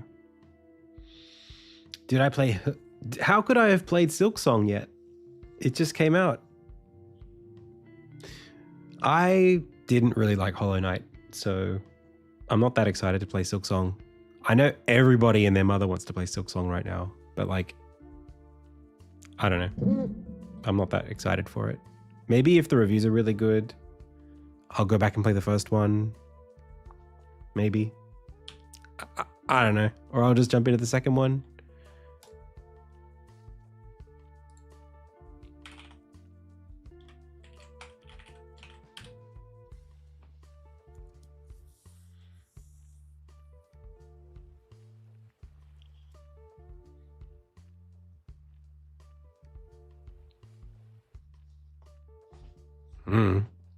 I didn't think... I haven't heard much about it, so I don't know what the combat system is like. But the first Hollow Knight's combat system was pretty boring to me.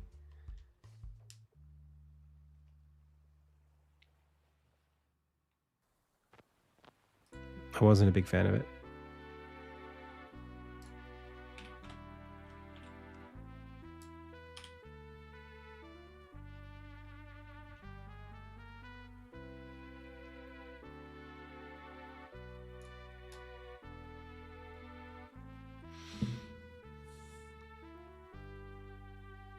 I don't think we need this mini state.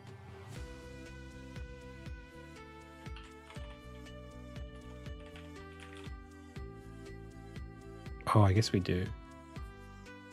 That's so weird.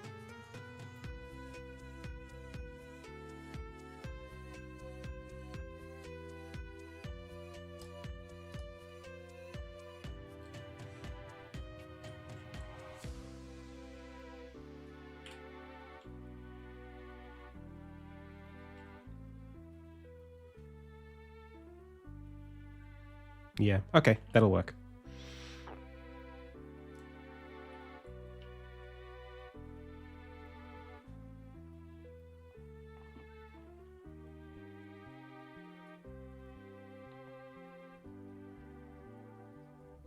Okay.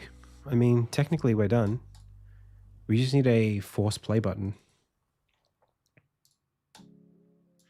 What's the difference between schedule state behavior and schedule state container?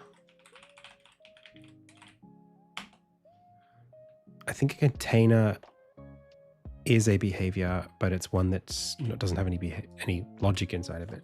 Okay. But it's a bit annoying because this debug force play,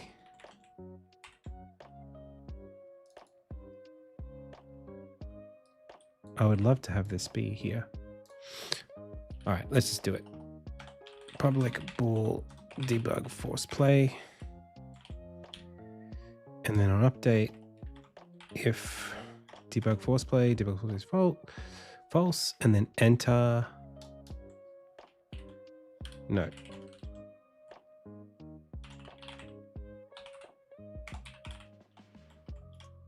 Yes.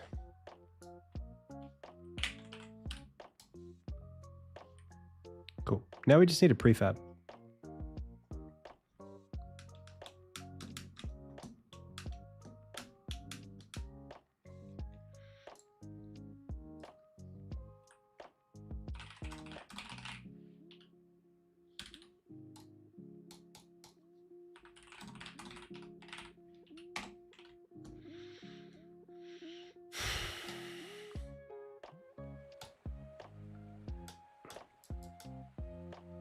Oh, it made 3.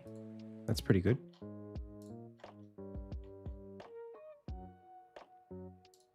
But it didn't set up the destination for them. So hang on, where do they go? Oh, there they are. And it took 2 seconds and they disappeared. That's actually pretty good. So I just needed to set a destination.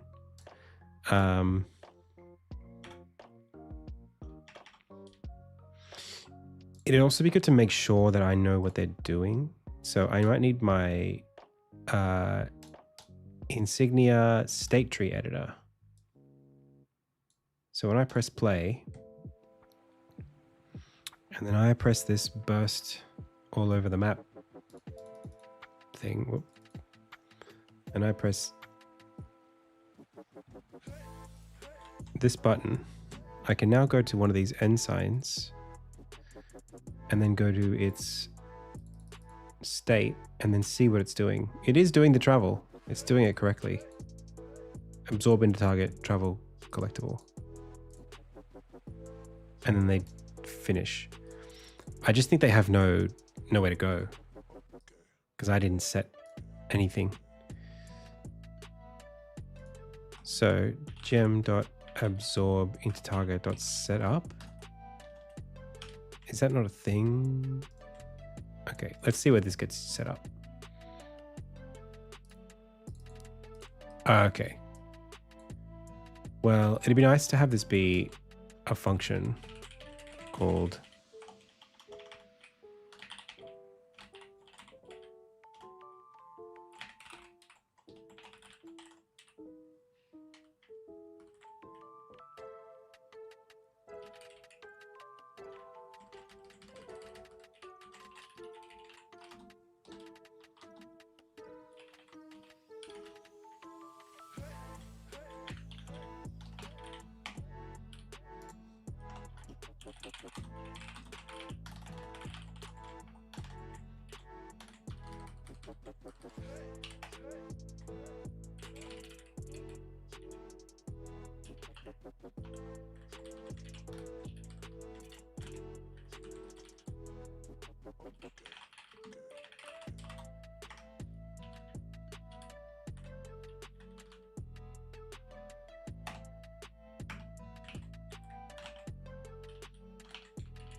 and now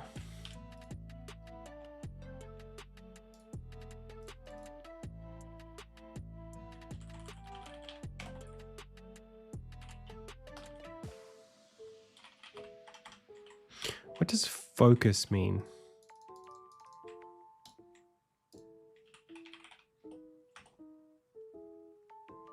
Game time dot add effect to the, oh, it slows the game down.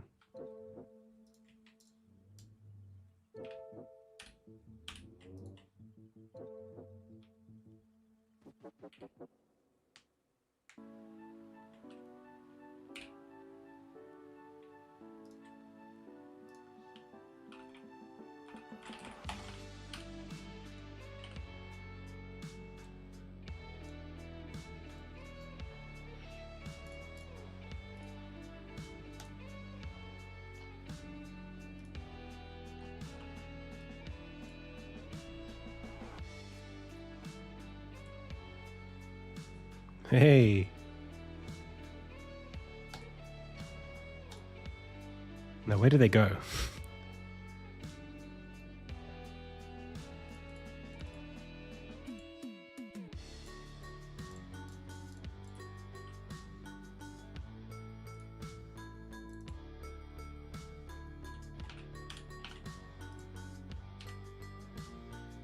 It didn't compile because I had an error in the script.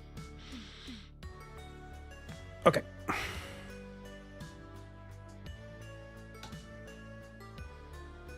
Perfect.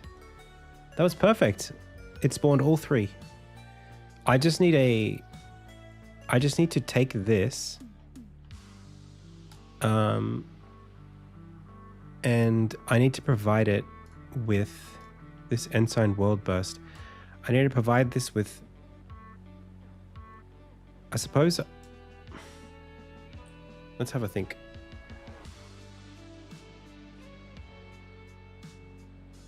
I need the gem prefabs, and then I need a public void setup of my own. Actually, I don't even need to do that.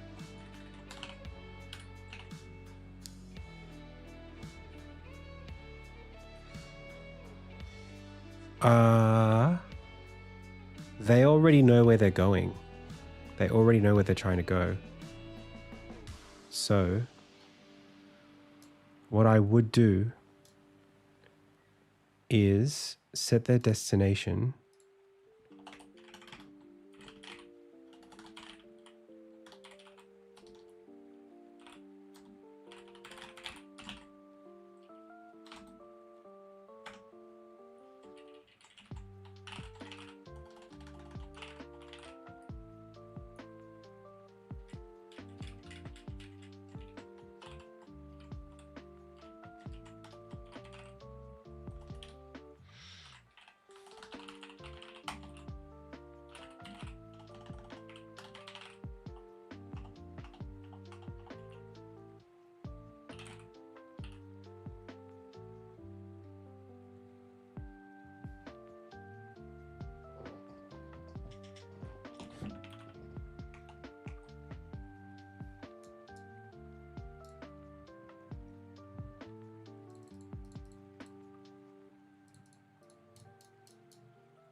So this is technically, that's a list, but it's technically we could have a function here called public map node get node from meta.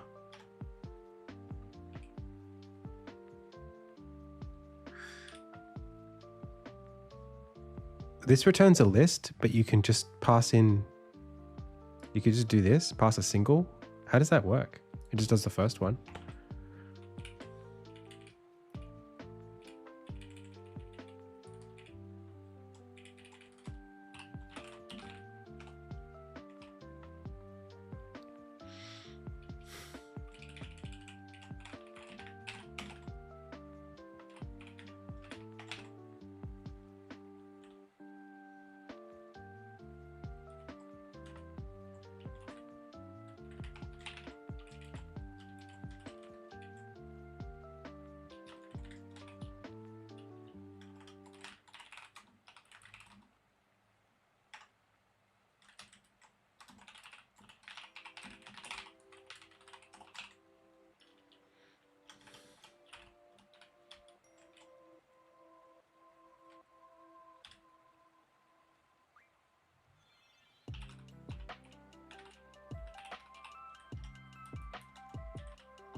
Okay.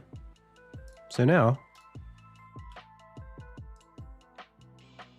we don't even need a setup function. It just knows how to do what it's doing because everything about what this is supposed to do is set up already.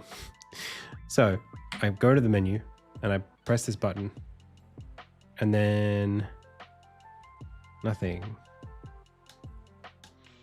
We try again. Open, close, go. Oh, they actually did it. It was perfect. Haha. I just need to have the menu been opened at least once. I will do it while the menu's open, but they're trying to go like there, and then like somewhere else, like back here. So if I just close the map and just pretend it's on screen and then press this button, they went to the different places they're supposed to go. That was perfect.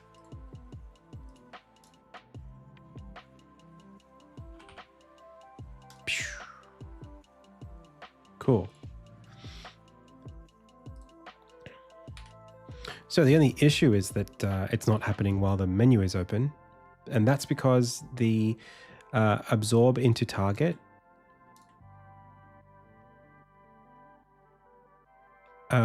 not absorb into target, but collectible travel has a time scale.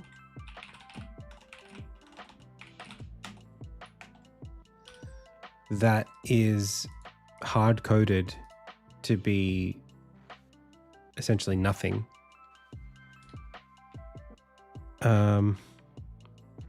Like it basically pauses on pause.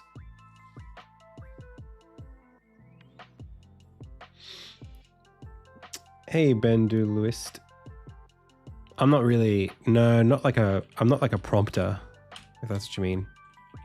I use Copilot, but not very deeply.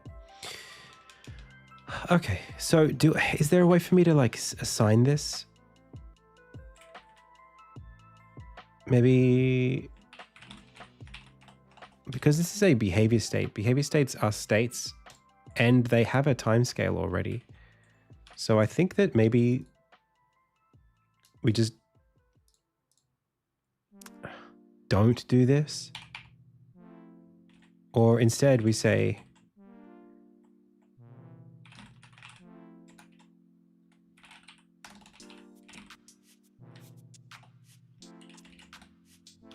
that.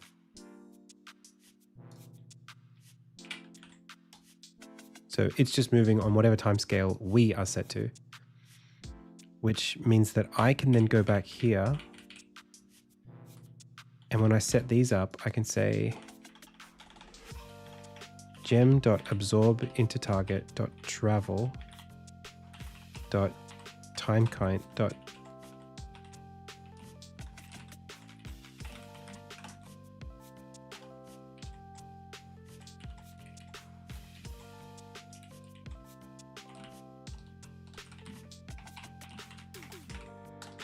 unscaled time. Hopefully that works. To compose emails and answer random questions. Oh, I'm very confident writing. I'm a very confident writer. I never need AI to like help me write text. Like I like the way that I speak, like my voice when I type, my copy voice is I'm very happy with it. And an AI is just not going to sound like what I want to sound like. Hey, it worked. Amazing. Okay. The next thing is we need to wonder why. So we're here. We force this play. We just need to ask, why are there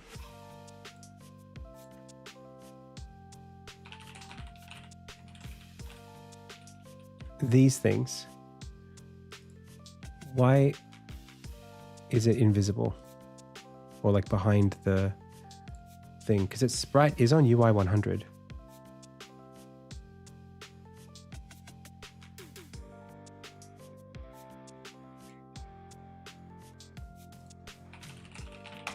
World graph has a canvas and its canvas is on Wait, its canvas does not have a canvas. Where's the canvas? Why is it called canvas if it doesn't have one? Clouds are on 91. It should have a fader somewhere.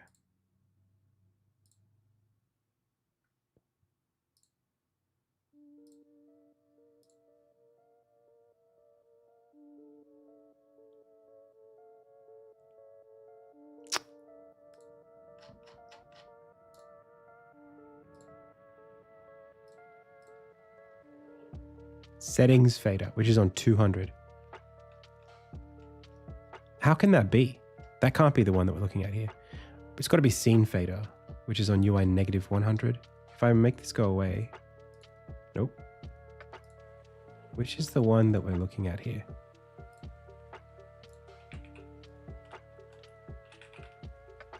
It's got to be menu fader, surely. It is. And that's on UI 90. So, I mean, why is that a problem for our ensigns? When I press play on this here, you're telling me that that's on UI 100, bro.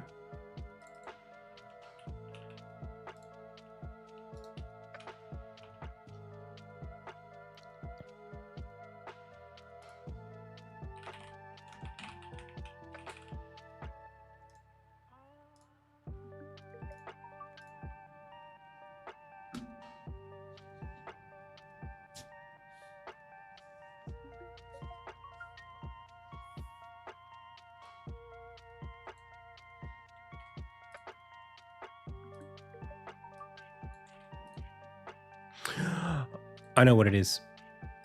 I know what it is. These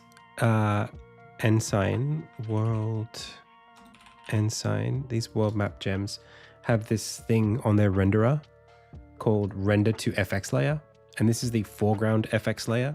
Basically, it means that I have a shader that's in screen space that reduces their resolution down so that they look nice and crispy.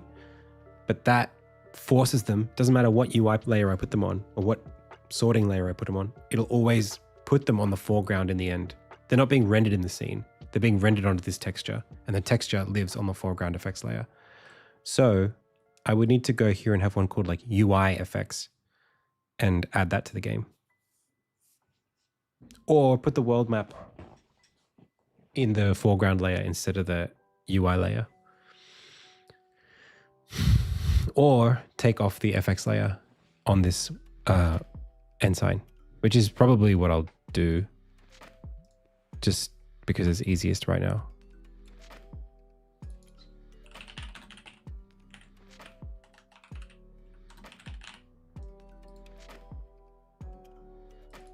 I wonder if I can just disable that.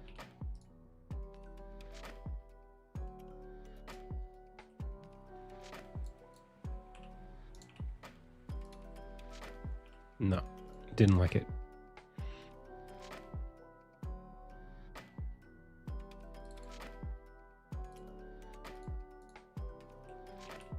What about now?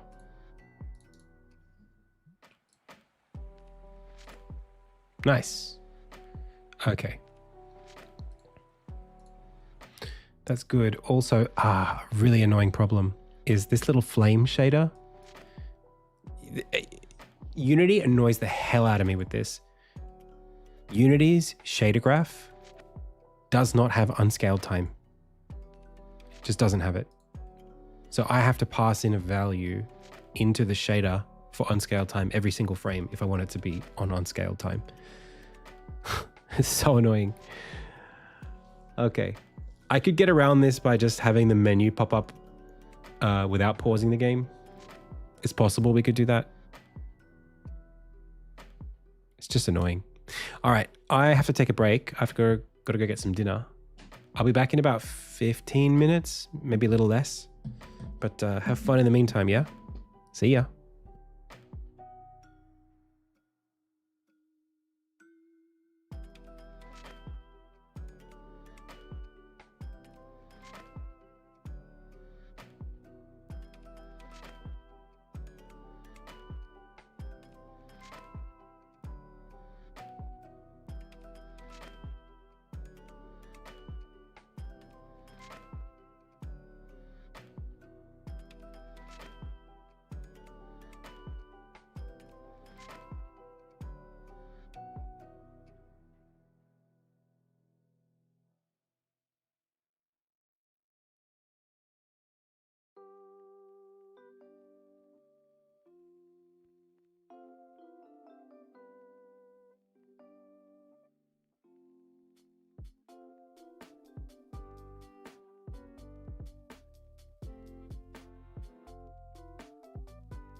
Yo, yo, yo. We're back. Let me swap these glasses out again. I have not eaten. So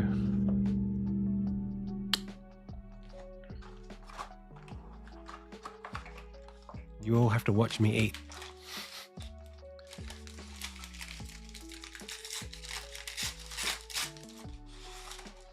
That was way longer than I thought it was going to be.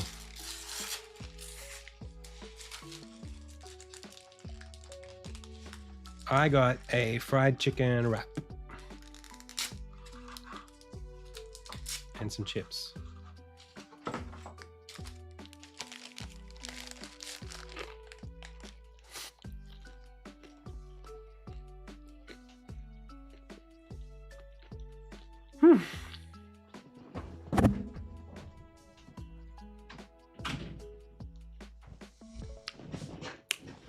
So,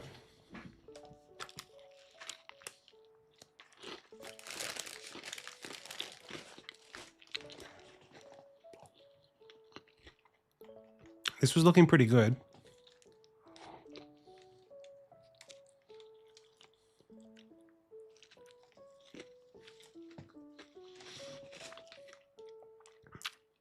I think,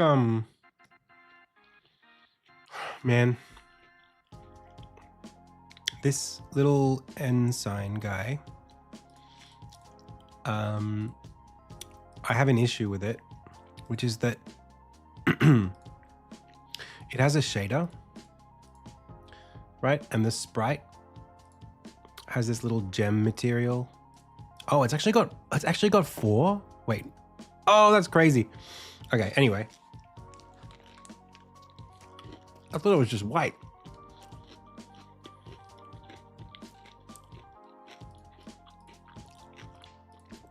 That's weird. Anyway, the other ones that aren't this one have just one.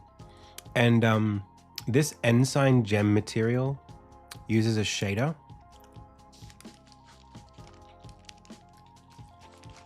that I love. I love this shader.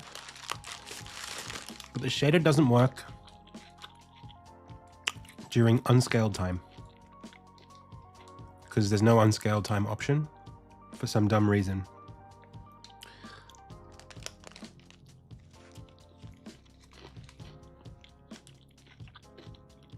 Now,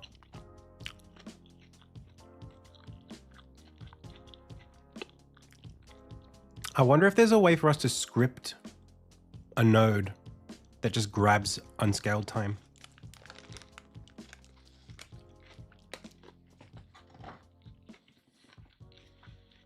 That'd be really good.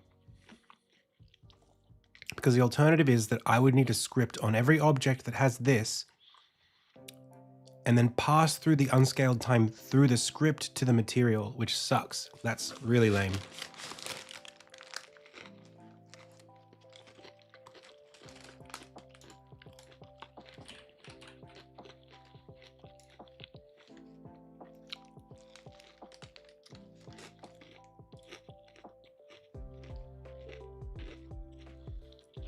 So instead, we need to find out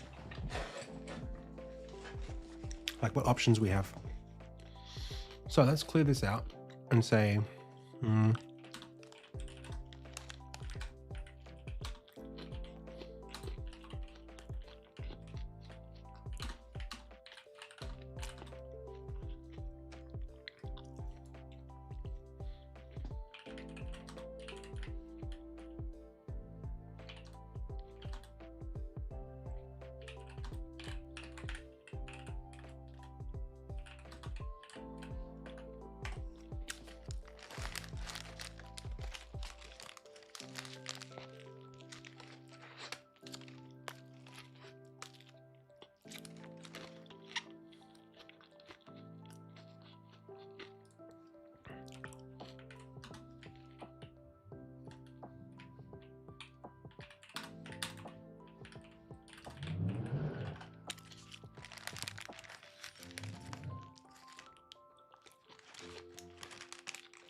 that's so annoying. So dumb. What's the reasoning for that? It's such an arbitrary thing to leave out.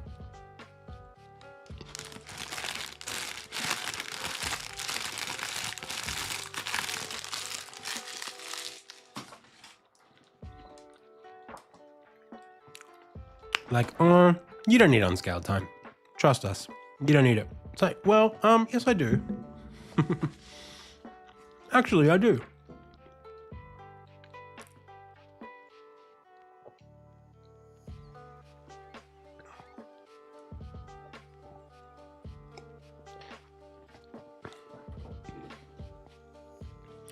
This is where I feel like it might have been better for me to not use unscaled time in Unity at all, and instead have like a custom pause feature that doesn't change time at all, but just changes like physics, just stops physics.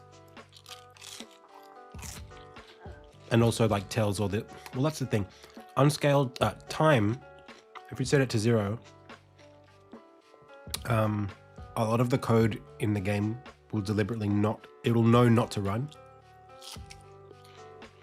So that's nice. It's a shame that like there's no equivalent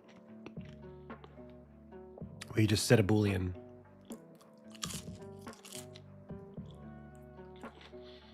So many oversights. Like if this is one of those areas where like creating your own engine would have been useful. The best remote job? I don't know. Being a streamer?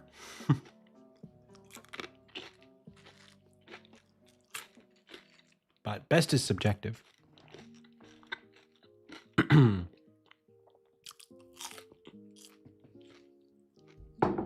All right. So,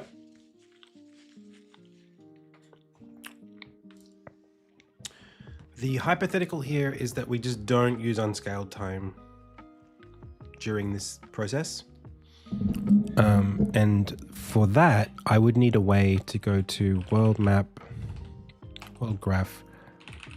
It's a context layer, and then on open, we aren't using time here.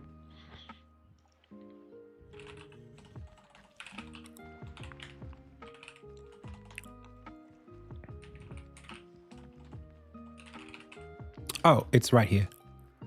Okay, so the world graph is actually forcing game time to 0. I did cut my hair. Oh, sorry. Don't get mad.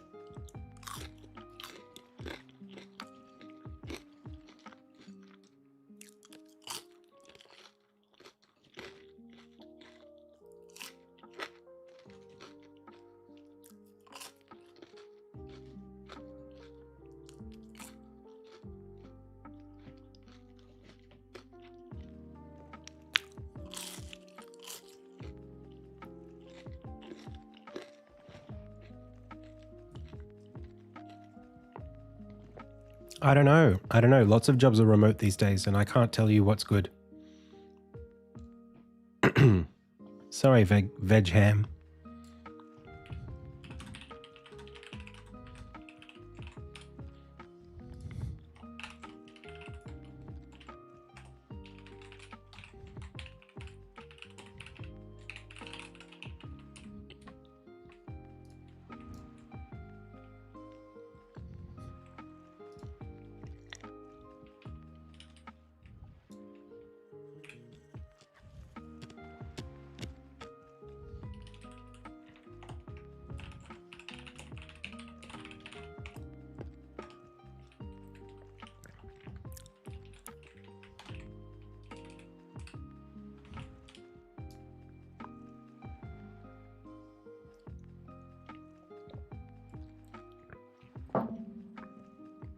I don't really like. Yeah, Lady of Code said the right thing. Like, you can't ask me what you should do with your life. How can I know? How can I know what works for you?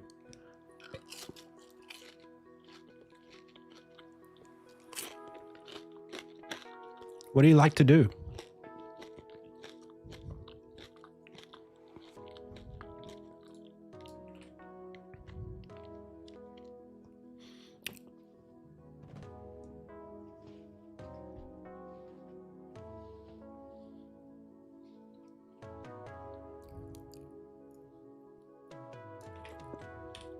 Okay, anyway, going back to here, I press this, okay. I press this button, I press this button, they all burst out, but we need to put them, we need to put the trails over. So here, it's set the trail. I have experience as a game developer and as a designer, but I don't have experience professionally as an engineer. Like, I can't tell you like that, because it, like what do you mean by like good? Pirate Software would have an answer. I mean, he might, but does that mean I should have one? Because Pirate Software would have one?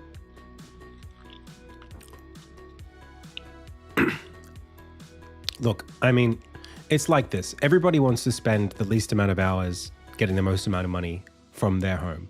That's, if you're just thinking about jobs, that's what people want to do. And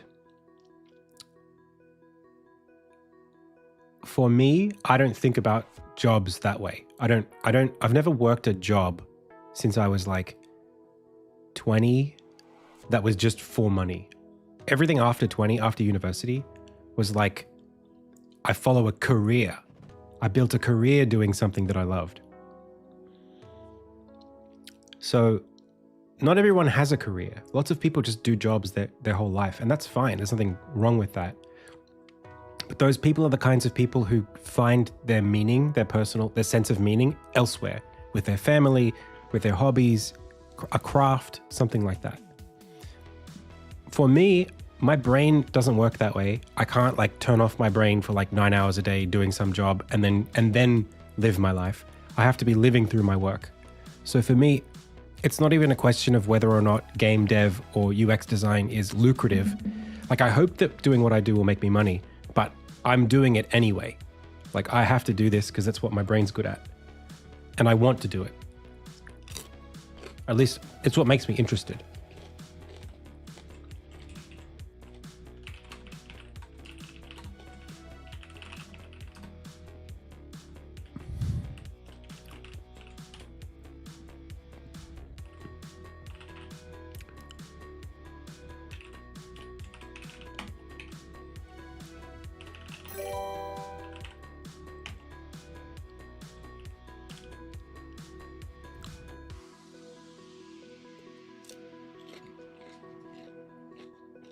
No worries. Sorry I couldn't give you a clearer answer.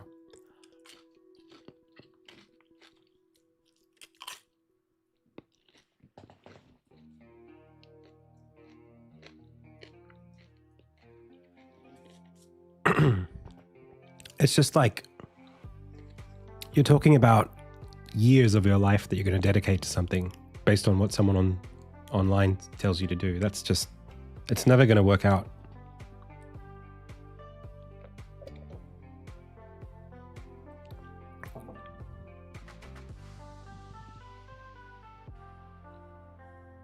Honestly, if I had to be like, the older I get, the more I think that remote work is kind of a trap.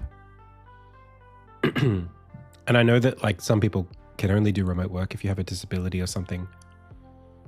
But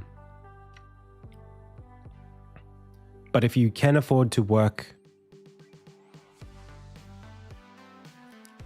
IRL, I think that might be, over time, it might start to become a luxury to have an office. Like my wife and I both work remotely most of the week. In the house that we live in, it's a 3-bedroom house.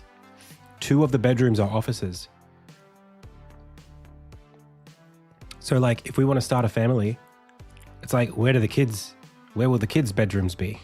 It's like, well, more and more people are going to need to dedicate room in their houses to do work. When in the past, if you worked in an office, you just go to the office and you do all your work there, and you get to leave the work at the office and then come home and live your life. And I think that separation might be something that people start to think of as a luxury in the future. Because otherwise you're always online. You always have to think about work. Like I'm always thinking about work and it sucks. And because I'm my own boss, I have to be. Like, and there's no one who can tell me like, take a break. There's no work today. It's like, no. I'm all of the work.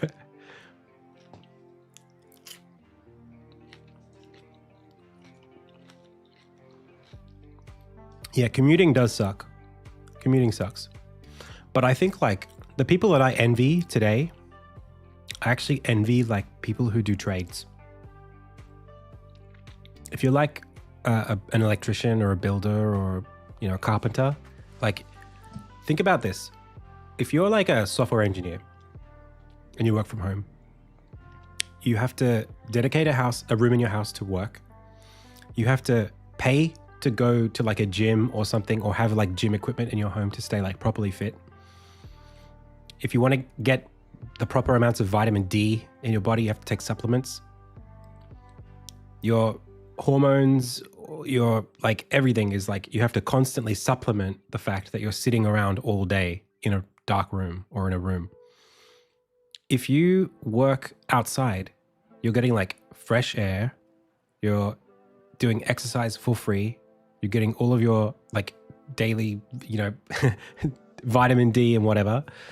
You come home at 3 p.m., you sleep well, you get paid really well to do it. You get to socialize on the job, listen to music, it sounds pretty good if you've been sitting in an office all day. Now, I'm sure they would say something opposite and, the grass is always greener. But I think people in the first world, we look down, in like developed countries, we look down on labor. But it's like, man, the body was made to move. Dude, in Australia, trades get paid way more. Maybe I don't know what software devs get paid in Australia, but if you're a tradesman in Australia, you're earning a lot of money. People who work in mining, if you're a miner, you earn that's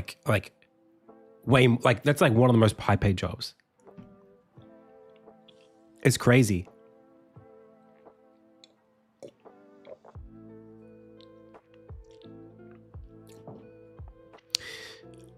But like a lot of these guys, like private tradesmen, they'll charge you like plumbers. If you're just like a domestic plumber, dude, you can charge like $1,000 for like an hour's worth of work and some parts. And what are you doing? You're sitting around, you're on your knees for a bit, you know, fiddling with some taps. I'm sure, I know the job is more complicated than that, but it's like, it's just because no one wants to do it, you know? Why do you override awake with a new call and the base awake? This? That's a great question. Why do I do that? Because Gem inherits from scriptable state machine core, and state machine core has an awake that needs to get called no matter what. And for convenience, this awake will get called automatically by Unity. So I don't have to, unless I'm trying to override it,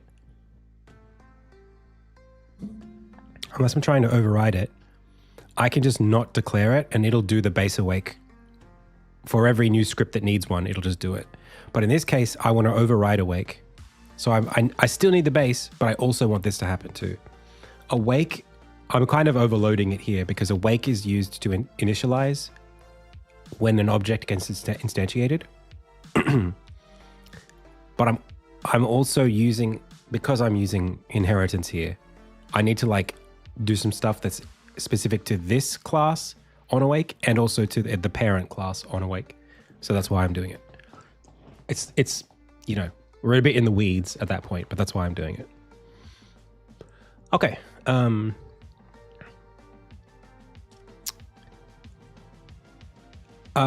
Override is slightly different, but yes, I think you could use override. Yes. It's just that new... what's the difference? I can't tell you off the top of my head why you would... I know when I do it, but I don't know... I can't explain why I know the difference. I can't explain when I would use new versus override. Usually it's like if I wrote the if the class is virtual, you override. But if it's an inherited class, but not virtual, it's new. That's what it is. So the parent class of this, the awake is virtual. So because it's virtual, you say override, but I said new. So I just, yeah, I don't know. Just based on vibes, yeah.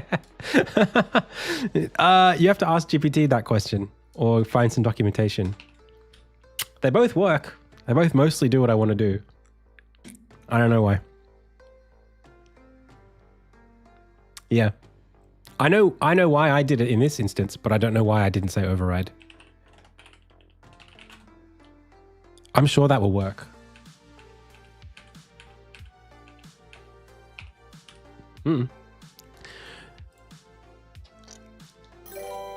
Hey, Dev Spyers, thank you so much for the raid. Okay, so what we're doing is we're doing some kind of annoying work right now. Hey, thank you so much. So I have these things here, right? These are called ensign gems, these diamonds. And they spawn a particle system behind them, but the particle system isn't part of the game object. It's spawned in by a singleton. And when it does that, I'll show you what happens. So I press this button, and I pause it. And these particles back here that are currently in the background, I need them to be in the foreground. To do that, I need to take this trail effect, which I think is what we're looking at right now. So this is a floating, well, that's the white ensign, but like one of these other ones, ensign trail effect clone. Yeah, there they are there. So like they've got a bunch of particles, which for whatever reason we can't really, oh, there we go. There's some.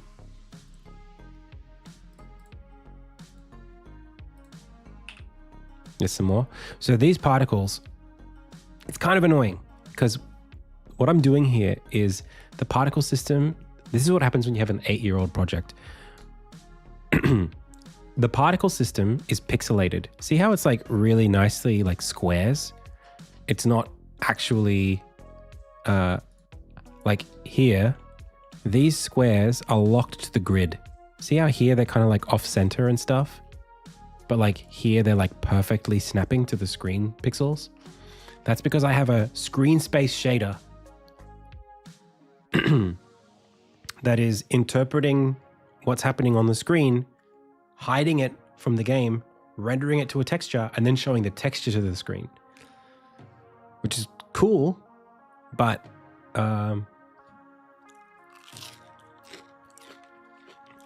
unfortunately, it requires us to commit to a sorting layer for that entire texture. That sorting layer is currently on the UI sorting layer. So when I go to layers, sorting layers, UI is, well, this is on the foreground layer, but all the content we need it to be in front of is on the UI layer. So we need to have these sparkles being drawn onto the UI layer, not the foreground layer. The problem with that is it's annoying. It's just like I need to essentially clone them, I guess, and just force them, or just remove this render layer thing and just put them somewhere else. Because it's not, they don't need to be pixel perfect for this one visual effect, unfortunately, at least right now. Solving this problem will take me like at least an hour or two to unpick it backwards. Or like to create a new effects layer that's called the UI effects layer. I guess I could do that. Yeah, it's just because I made these committal decisions that got me here. Maybe it's, but it's like we haven't needed a new UI effects layer. We haven't needed one of those ever.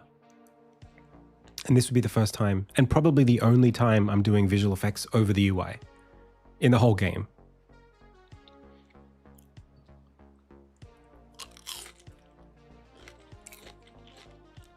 But it requires a new render texture. So it's like a flat cost to the game forever for this one visual effect.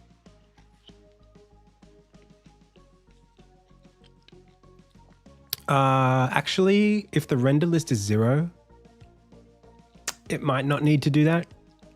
It might not need to. I don't remember if we optimized it that way to not update the render texture if there are no renderers assigned to it. I can't remember.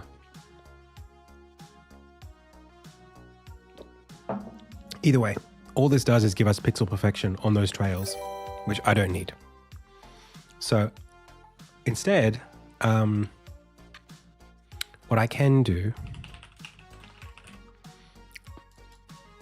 is go to the ensign, we're in this gem thing here, and this has an effect key. And the effect key says, hey, effect system .instance.calligraphy manager, please assign me an effect for this key. And this calligraphy manager, I think, is just what I call that specific trail effect. Because at one point it had little calligraphy symbols on it. It doesn't anymore, but it's still called that. So, effects. I think it's on my game system, game engine.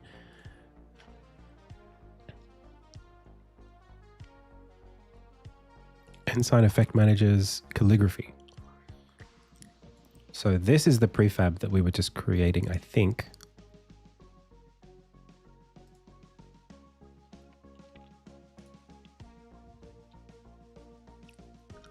I think it's trails, actually. There's the trail effect manager. So the idea would be to basically duplicate this and have this prefab.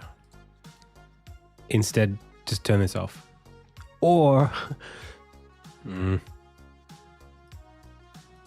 nah, let's just do it.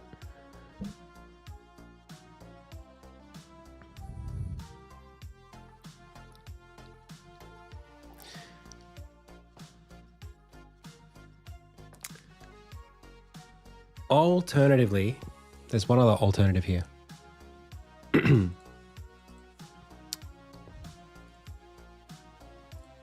just take this. Does this effect do anything?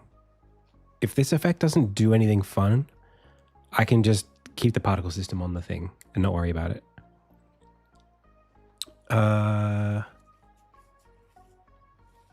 You know what? I could just circumvent this whole system this time. I just take this and this, copy.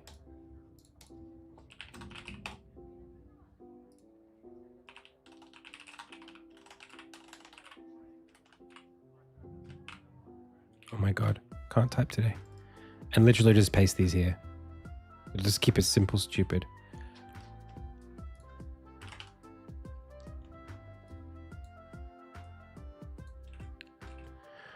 Okay, and then make these, literally just make them on the UI layer. And then make sure that we don't put them on do not render, put them on the default. They do look wonky. Oh, wow. There's circles. That's crazy.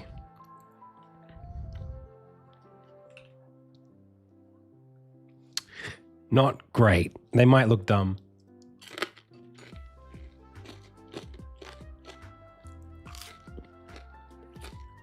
The pixelation is really important.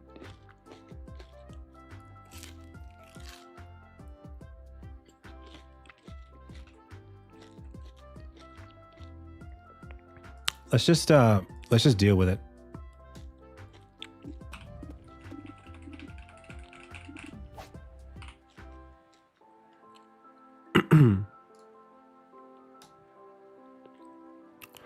Damn, that sucked.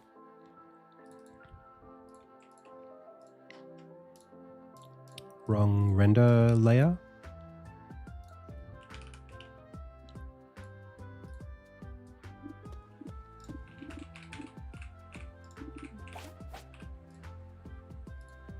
Yay.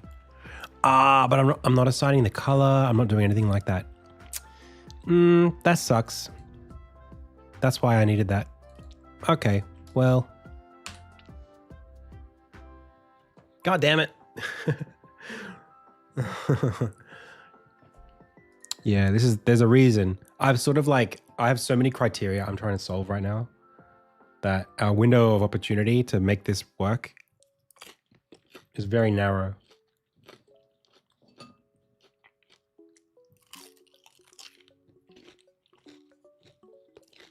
But that's the price of making everything a system.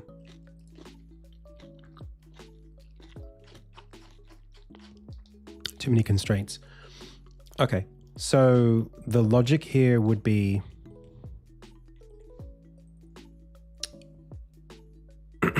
what do I do? I just force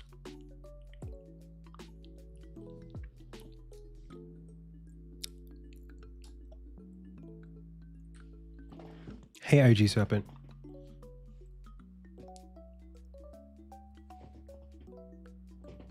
Use a palette. Just use a preset palette.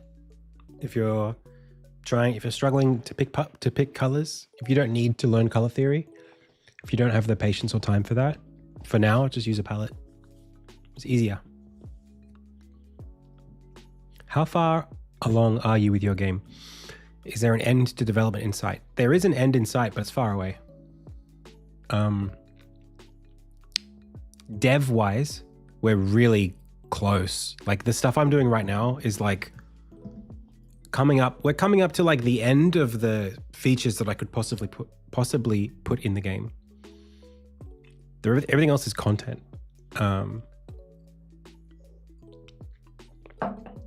But content is a lot. It's so much work, and it requires a team. It's not just me. Animations and cutscenes and enemy designs and level designs. There's so much stuff. This is all just chapter 1. So all the content here, the story content, is just like a fifth of the game's story. That story, I have a friend who's making a tactics RPG, and he was like, oh yeah, we spent 5 years working on the systems and 1 year working on the content, and the content's 20 hours. I don't think we're going to get that kind of conversion but it's probably going to be like 2.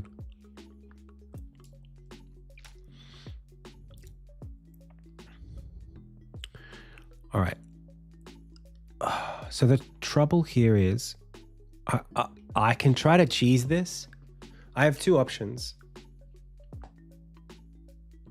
Either I use this existing component and I just try to add a bunch of like parameters to change it to what I want it to do, or I make a duplicate component that's kind of similar but just does less. I'm going to try to get around it. I'm going to try to hack it just because I don't have a lot of energy for this. So like gem.get effect system dot instance dot get. How do they do it? Not get key. Assign effect.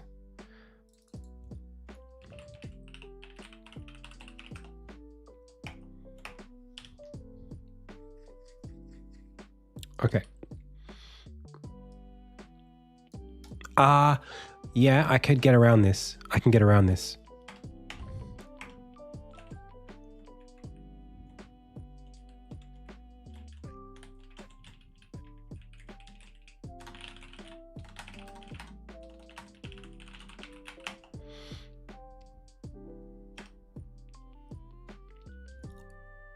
Yeah.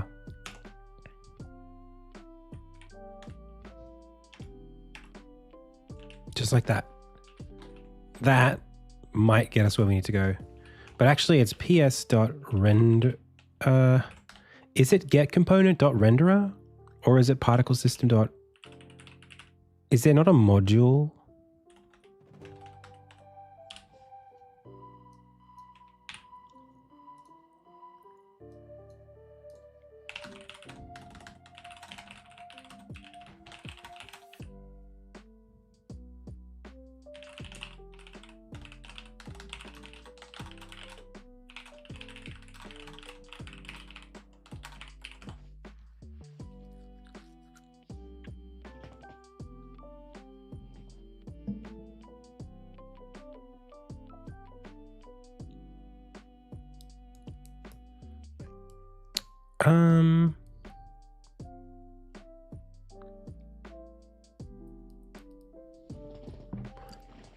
Like way faster, yes, because it was like 8 years for chapter 1.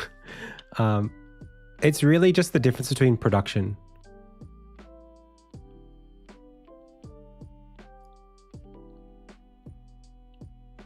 It's pre-production versus production. I don't know how to describe it. Just like solving the game versus like, it's like one is like learning to build a car and the other one is going on a road trip, you know, in the car that you built. Or like learning to write books versus like writing a book. Like, sorry, learning to like read and write English versus writing a book. I don't know. They're not great analogies. So I'm using GitHub Copilot short blink, which is doing auto completions, well, suggestions as I go. So if I like start typing and just let it go, usually it'll just suggest something. And most of the time, if I'm like ps.get, it'll go like, oh, you're trying to get component right, and then it'll figure out something. Most of the time I don't have to, you know, whatever.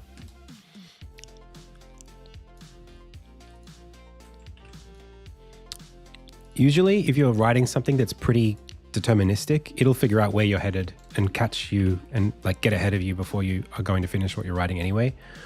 So it's very useful for that because, well, oftentimes it's just faster to press tab and accept its recommendation than write those same keys out yourself.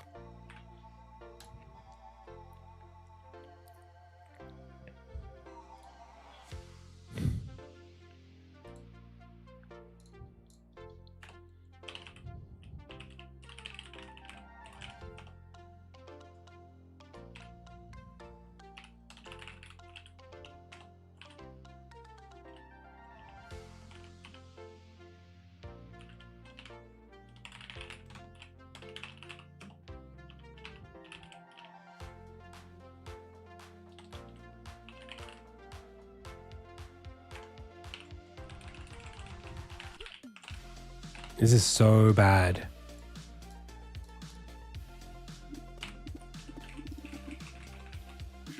I just need to see if it works.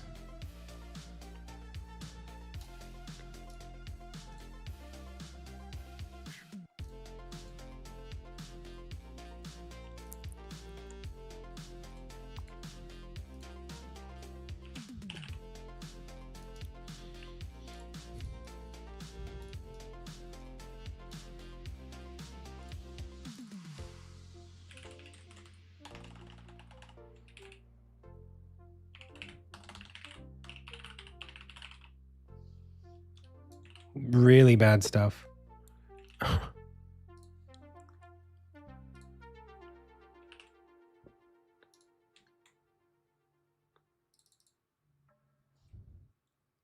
I should really be doing it here. But for now, let's just try to get through this problem.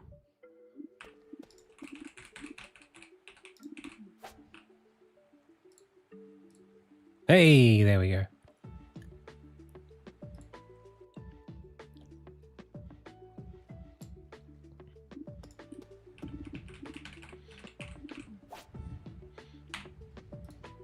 Okay, the red was red, the yellow was greenish, and the green was green. So did we get what we wanted here?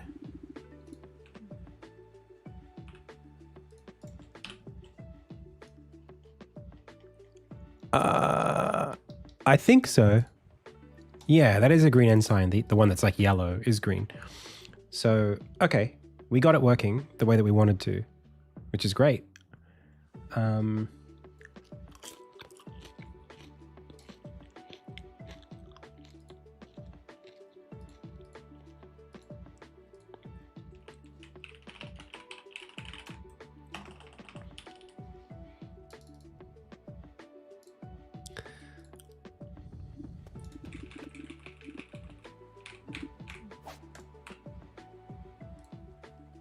I don't know why they sort of appear off screen.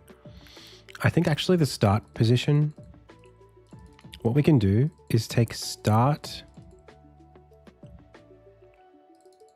and this, and we can take this and push it all the way up to here. And then we can just say this.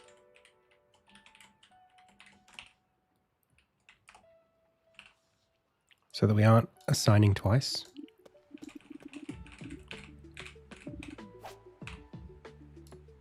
Nice. Okay. So now we need to like, not just the position, but the get bounce center point. So,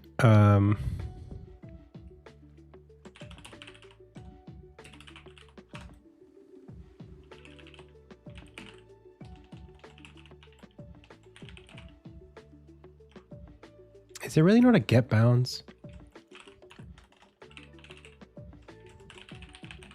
What the heck?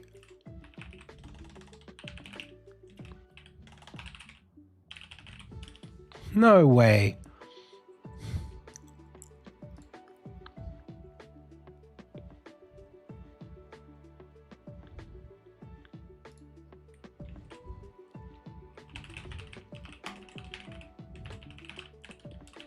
What's this doing?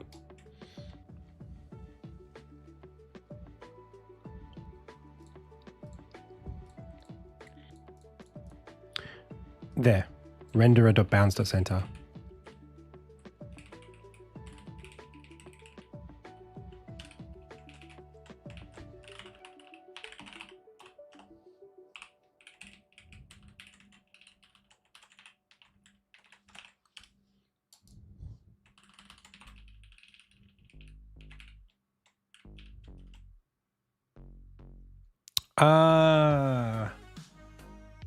That's annoying. This setup requires a target. Oh.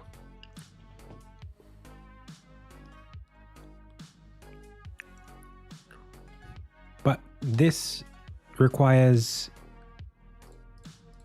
a position if there is a destination transform. Otherwise, it's just the position. All the more reason that I should start making these these icons anchored by center. Man, that sucks. Okay. Here's what I'm gonna do.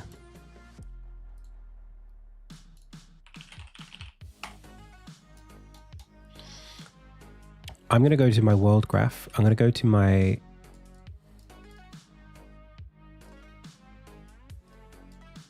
How are we creating map nodes? Okay, map node prefab. It's going to have a thing. Is it the... Oh, actually. Oh, render.transform.position. That's all we have to do.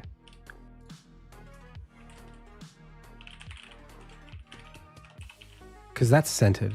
Is that all we have to do? Please.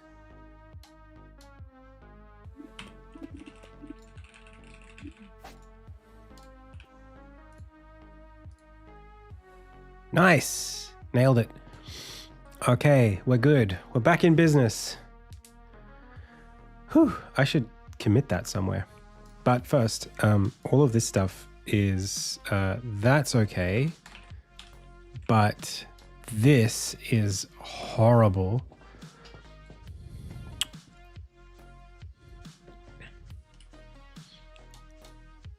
I'm just going to do something ugly here.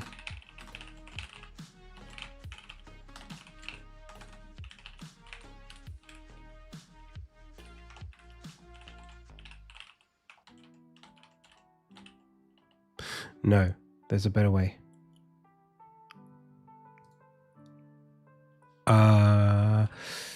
There's nowhere else that I'm going to have access to this PS, if not here, which happens here. So actually kind of is this is the best place to do this. Oh, that's so bad.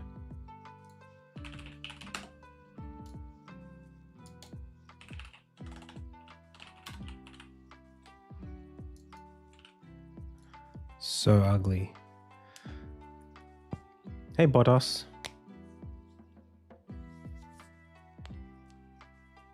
Unity vs Godot. First time. What language do you write with your CS background? What language are you familiar with?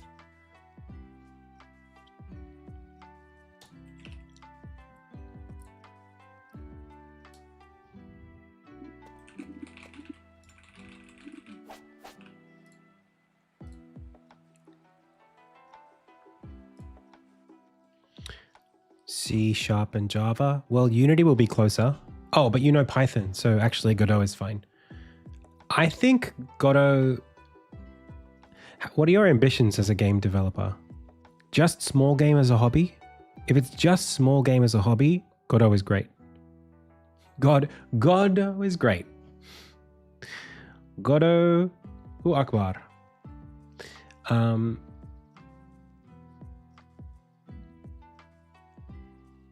Yeah, I think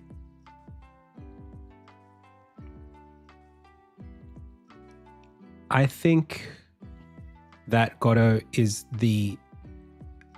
it's got a smaller learning curve.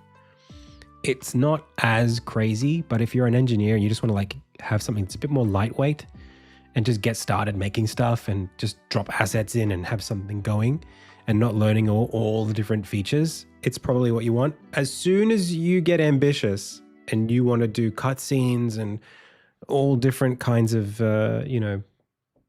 data editor, like data structures for big content systems, Unity is probably the better way to go at that point. But you can do, if you're a competent developer, you can use both.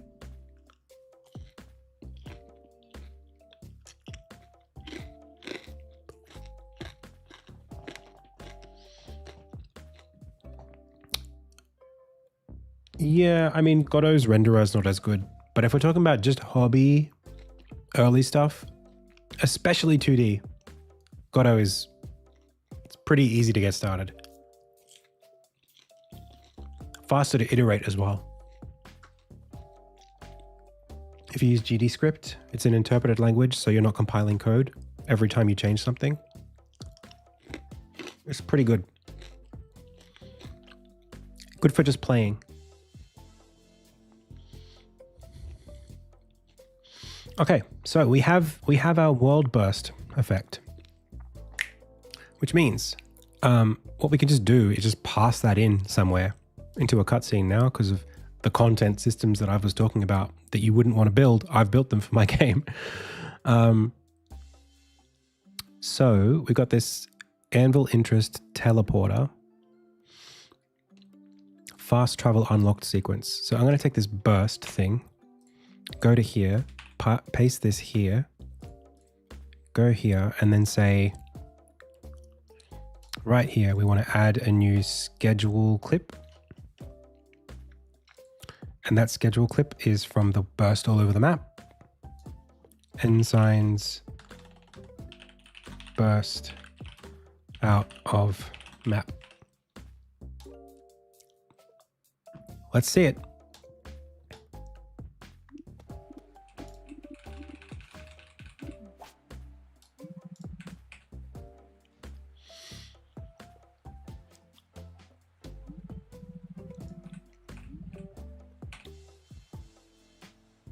That's so cool. That is so cool. But I don't need that right now. I'm going to put that in a different cutscene. Let's put it in this one.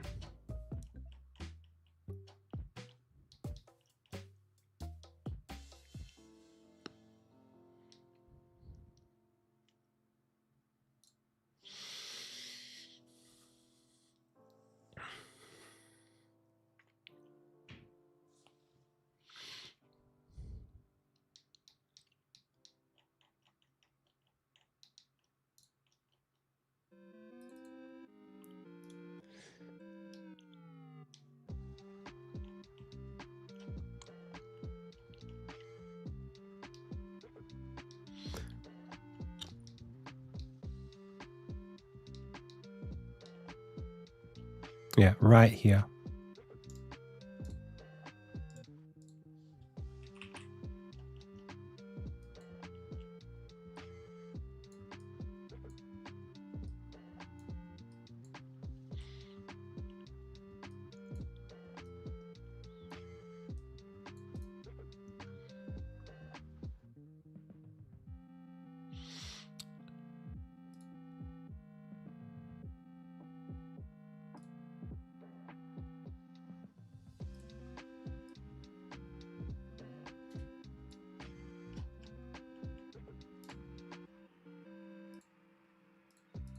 Cool. But I will need to open the menu.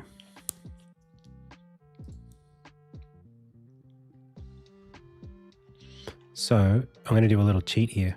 Check this out.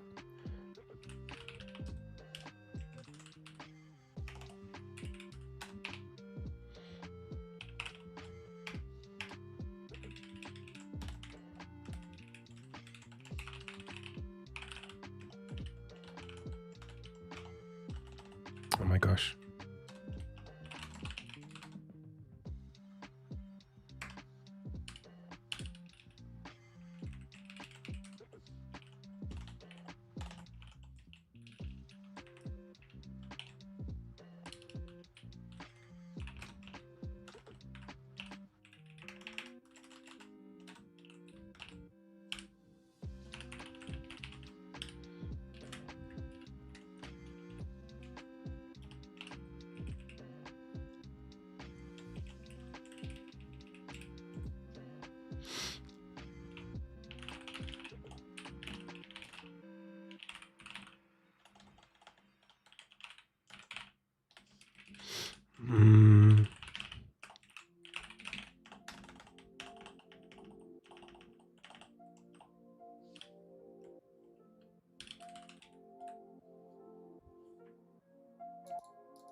Wait, what is menu state.open? Oh, this is set menu state, which comes from where? World graph.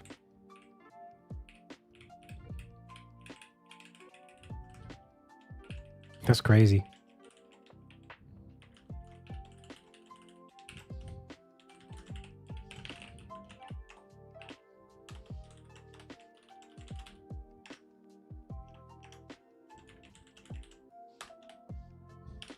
And what is this? It's not fast travel. True. And then we can do this. Boom.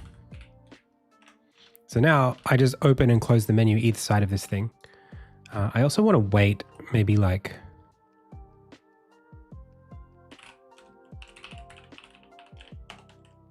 1 second. Either side of that, actually. And that's just all going to happen inside of this.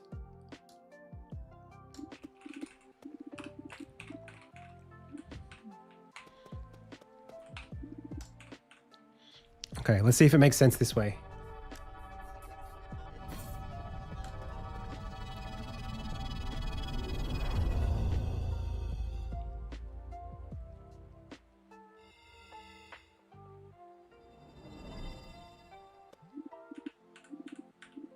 It didn't happen.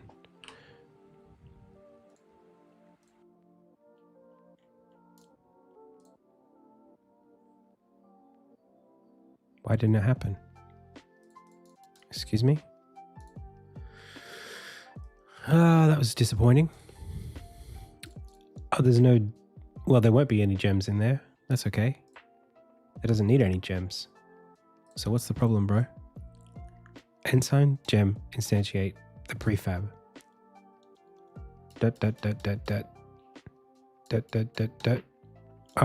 This doesn't exist yet. Oh. Wait.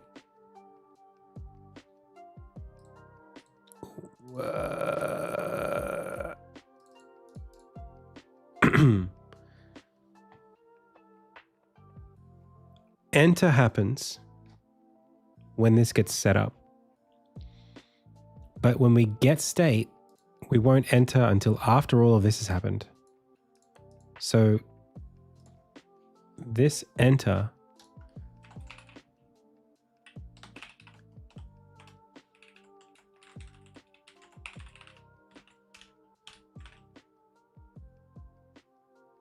I might be using this incorrectly.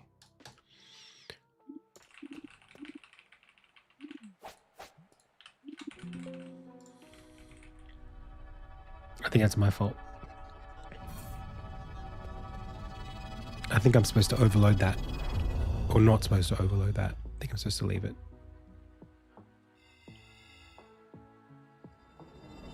Yeah. Yep. Hello? Hi. Hi, what's going on? I need a pair of more words.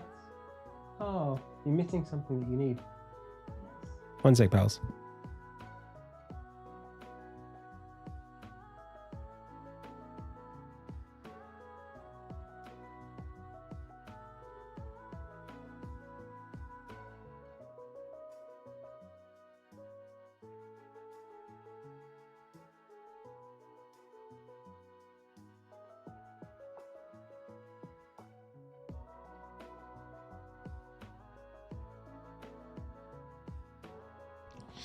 Okay, so I've done something wrong and I'm getting punished for it.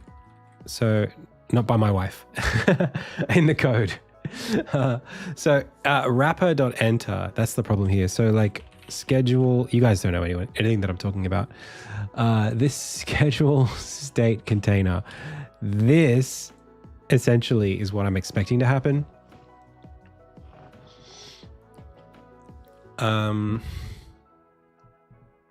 And it's not what I'm actually doing.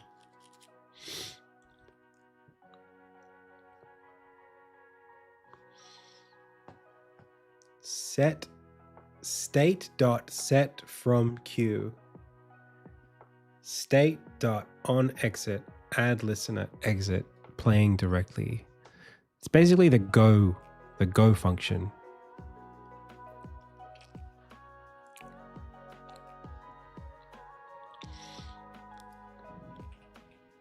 Which is strange.